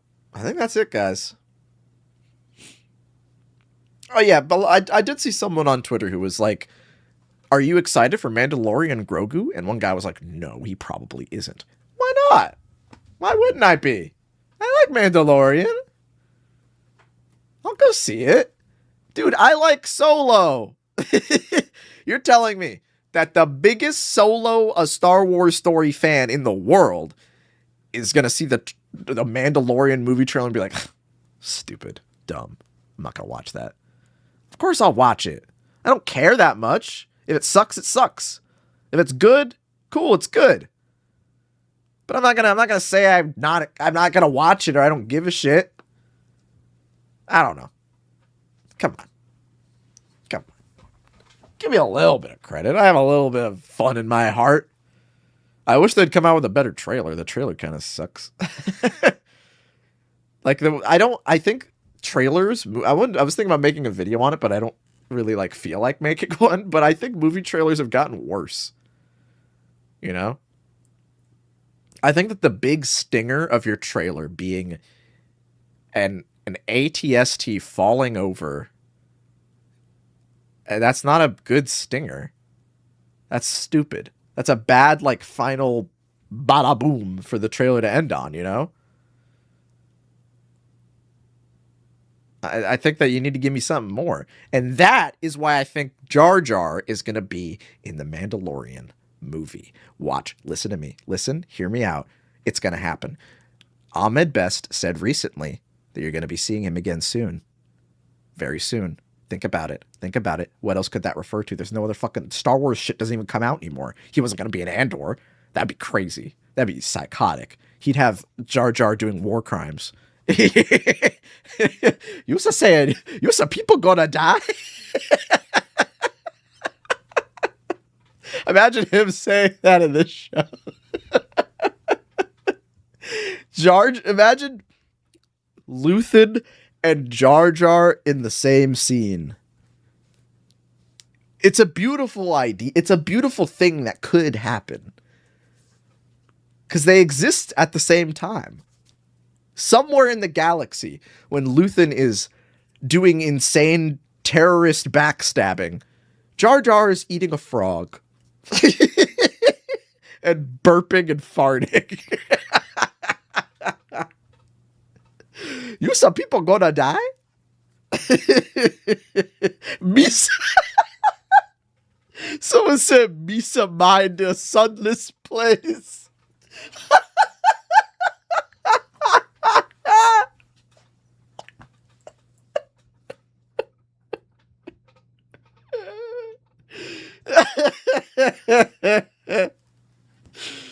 God damn, dude. Anyway. I know this was less things than we usually talk about on Cosmonaut Catch Up, but I wanted to get more in depth on certain things. I wrote notes down for some of these. I didn't feel like I needed them that much, but I don't want to. If you don't get a full video, I want to at least give you something more, you know. Well, usually when we talk about Avengers is coming out. What am I going to do? I haven't seen it. I can't talk about it. I haven't seen it. I made a Severance review. You probably just didn't watch it. Ballerina, it was fine. It's whatever. I watched it. It was the worst John Wick movie. But it was still fine. Actually, John Wick 3 is kind of ass. I don't like John Wick 3 at all. I liked it more than John Wick 3. Oh, wait. I did have something about the pit. I did open the pit. I guess we'll do a lightning round. We'll do a lightning round to end this off on. This might not end up in the video, so for all of you who are watching, this is your reward for being here with me today. I watched season 1 of The Pit, and I don't think it's nearly as good as people say it is. I don't know how the fuck this beat Severance. It's not bad. It's not bad at all. But it's not Severance. How the fuck did this beat Severance? It's a normal show. It's kind of like lame in some parts. I think some of the scenes with certain characters are like, I don't know, maybe because I'm also on the side, me and my girlfriend are watching House, kind of like in a very slow paced way. We'll watch like one season every 3 months. And like, House is not a good comparison because those characters are absolutely insane. But like the things that these characters focus on and ruminate on seem so mundane when House is like dodging bullets and time traveling and shit. I don't know, but that's not my point. My point is this is not Severance. It's a good show. It's there's nothing wrong with it other than the fact that I think the COVID flashbacks are framed very badly. I think that the editing and the way that they are like shot and presented to us look really like cheap and lame. Because like this guy flashes back to when he was a doctor in COVID, and conceptually that's very cool.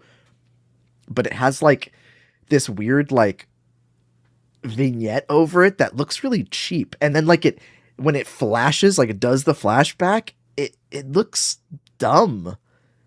It's kind of annoying. Like I don't like the way it looks when they do that.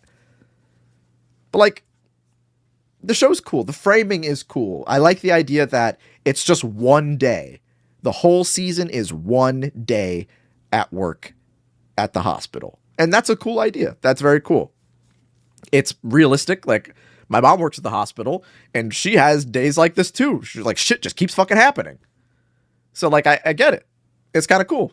That's a cool idea. It's a very cool framing device. I watched it, and I liked it. But it's not Severance. It's just, Severance is transformative, groundbreaking, masterpiece television. The likes of which we do not get that often. And this is a cool hospital show. So, whatever. That's just how I feel, bro. Pluribus is better. Hey, I believe you. I haven't seen it yet. I haven't seen it yet. My thing is with TV shows like Pluribus is I'm going to give it 2 seasons. If season 2 is also awesome, I'll come back. Because, you know, Breaking Bad season 1 is not the peak of Breaking Bad. We'll just say that. If I only had Breaking Bad season 1 to watch, which I did back when it came out, didn't really do it for me. And then I waited a few more seasons, and then people said it was peak, and I'm like, okay, then I'll get back to it, you know? So yeah, I'll see you in 8 years. I can wait. I'll be here probably, hopefully. And I did the same thing with Better Call Saul, which is why I have not watched it yet. But Better Call Saul is a soul treat for me. It's a treat for my heart because I know I'm going to like it. I know it's a masterpiece. And when I need it, it's going to be there. You know?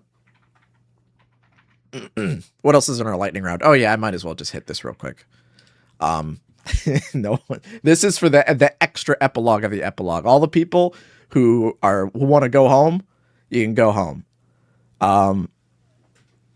I watched Gundam Wing. While I've been getting into Star Wars, I'm also kind of getting back into Gundam, which I've liked for many, many years now, which you guys don't know.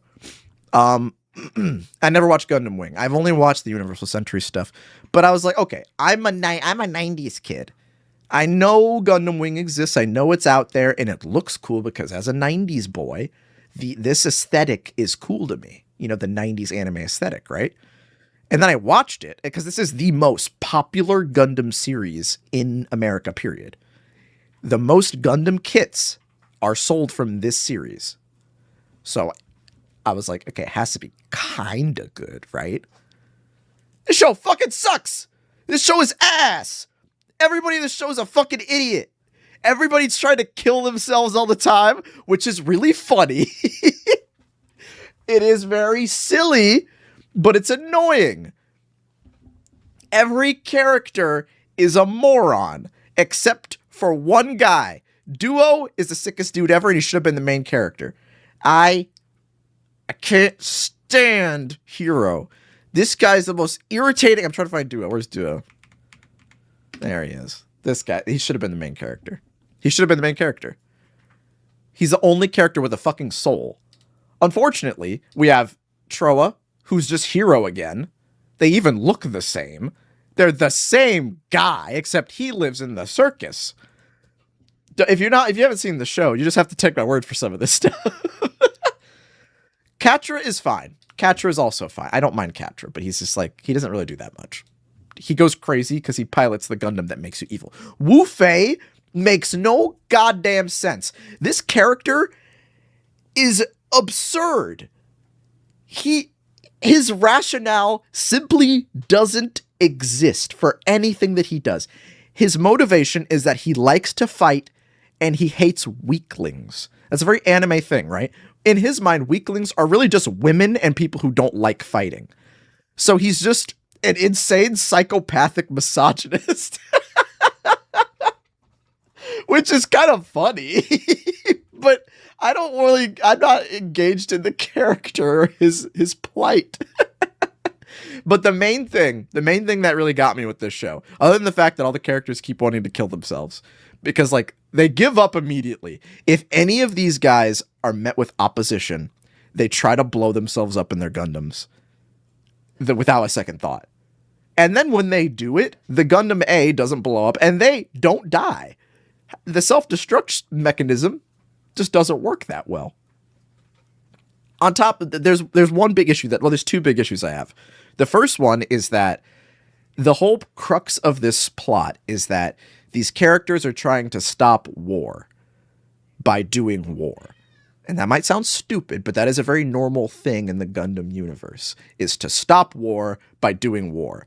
But usually in Gundam series, the world is really bad and there is a war already happening. So people come up with an extreme solution to stop the problems that are currently happening. In this world, there's no war. There's no conflict. Nothing bad is happening. The world is relatively peaceful. The galaxy has no conflicts going on. And yet every character is constantly saying, we need to stop war. We need peace. Bro, there is peace. What is everybody fucking talking about?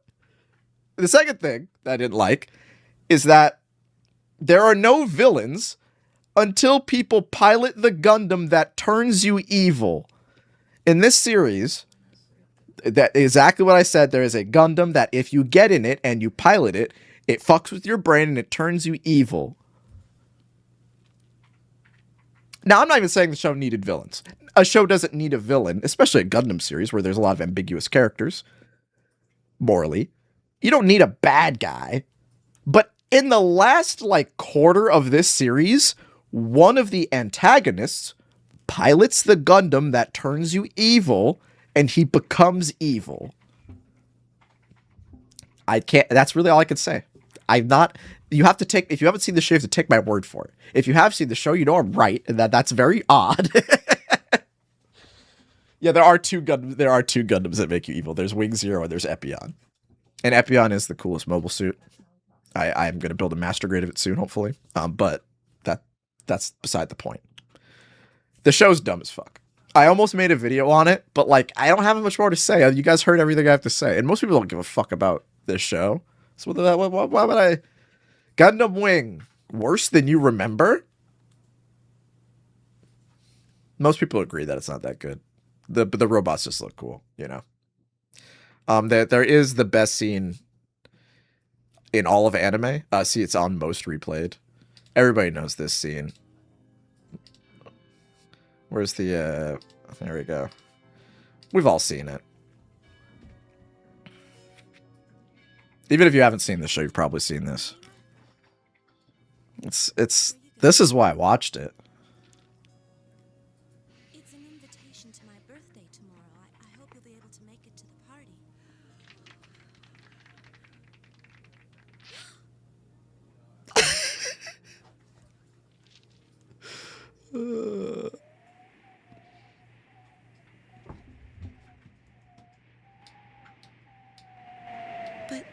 But why?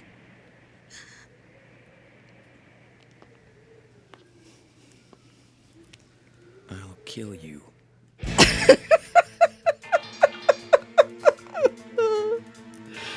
This show is funny. This show is funny. I can't. It is funny.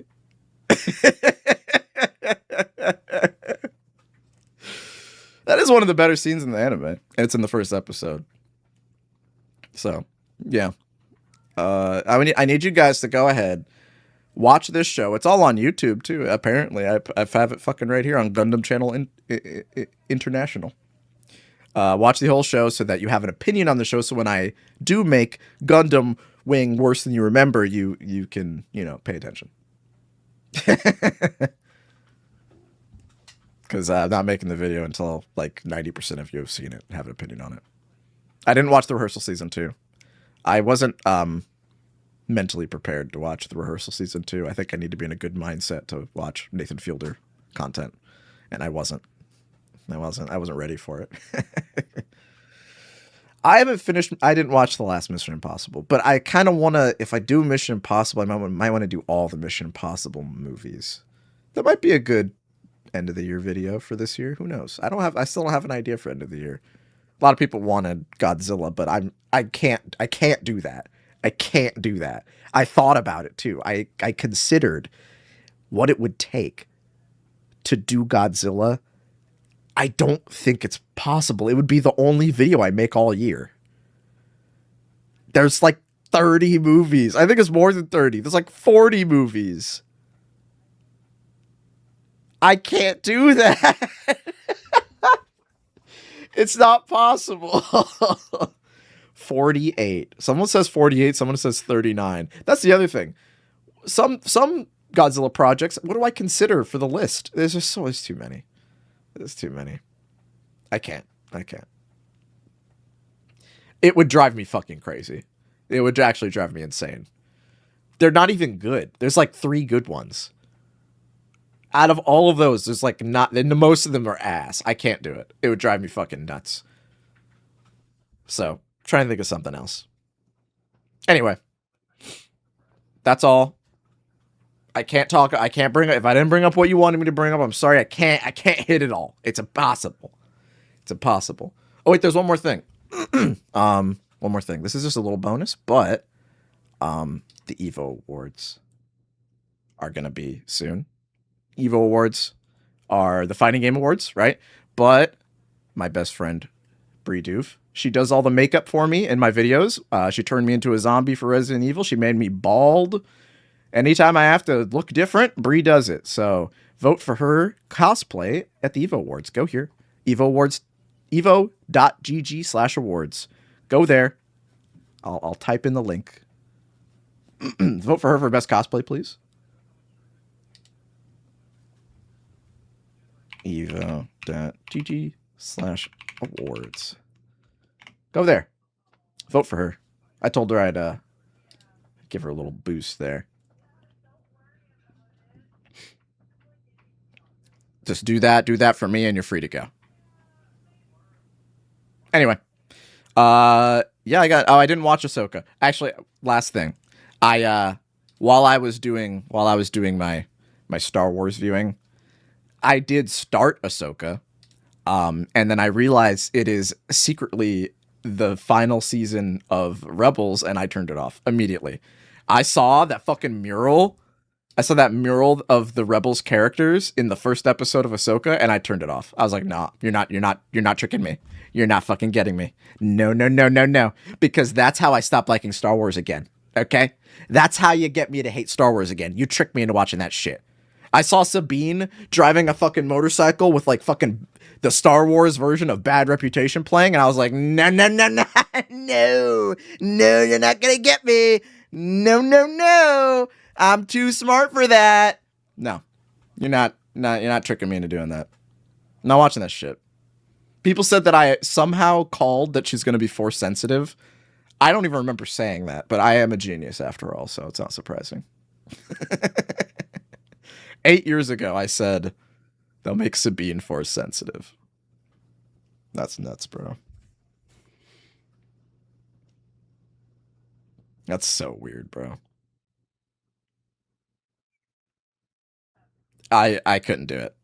It's a shame because I like Ahsoka Tano. I thought that the opening scene with her being alone was cool, but once I saw the Rebels character showing up, I'm not stupid. You're not gonna trick me into watching that.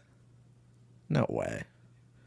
Everyone's been talking about the Doomsday trailers, bro. What am I gonna? They're not trailers. They're just like they're like character reveals. I don't care about that. That's not real. I'll watch Darth Maul show. Yeah, I'll watch Darth Maul show. Everything else that you guys are saying, I already mentioned at some point or another in here. Frankenstein, I didn't watch. I didn't watch it. No watch Frankenstein. I think that's officially the last thing that I'm seeing you guys mention that I haven't. That's everything. I've said everything else. Eddington, no, didn't watch it. It's on the list though. Silk Song. I never beat regular Hollow Knight, but I got Silk Song, but I feel like I gotta beat regular Hollow Knight. I never beat it. I got pretty close, but I never beat it. Yeah, if you guys are saying it, I'm not mentioning it. It's because I already mentioned it. Or I said that I'm not talking about it. I said I didn't watch it. Okay, that's it. I can't answer them all. We're done. We're out of here. Goodbye. Thank you for watching, guys. Thank you for watching Cosmonaut. Catch up. The next thing that I do is that I probably...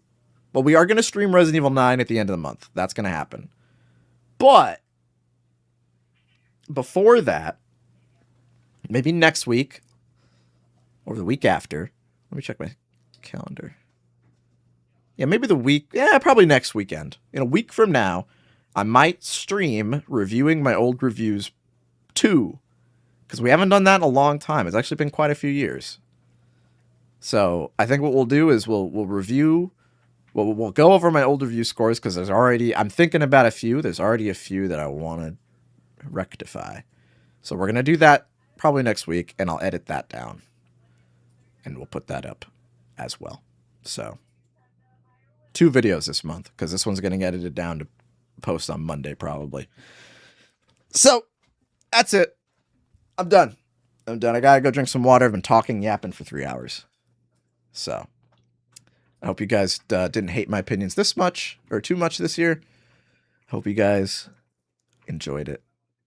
The VOD, I'll try to keep this VOD up, but we watch movie trailers and YouTube don't like that, so it might get taken down. But I'll do what I can. Okay. Thank you for watching. Thank you for being my friend. Bye-bye.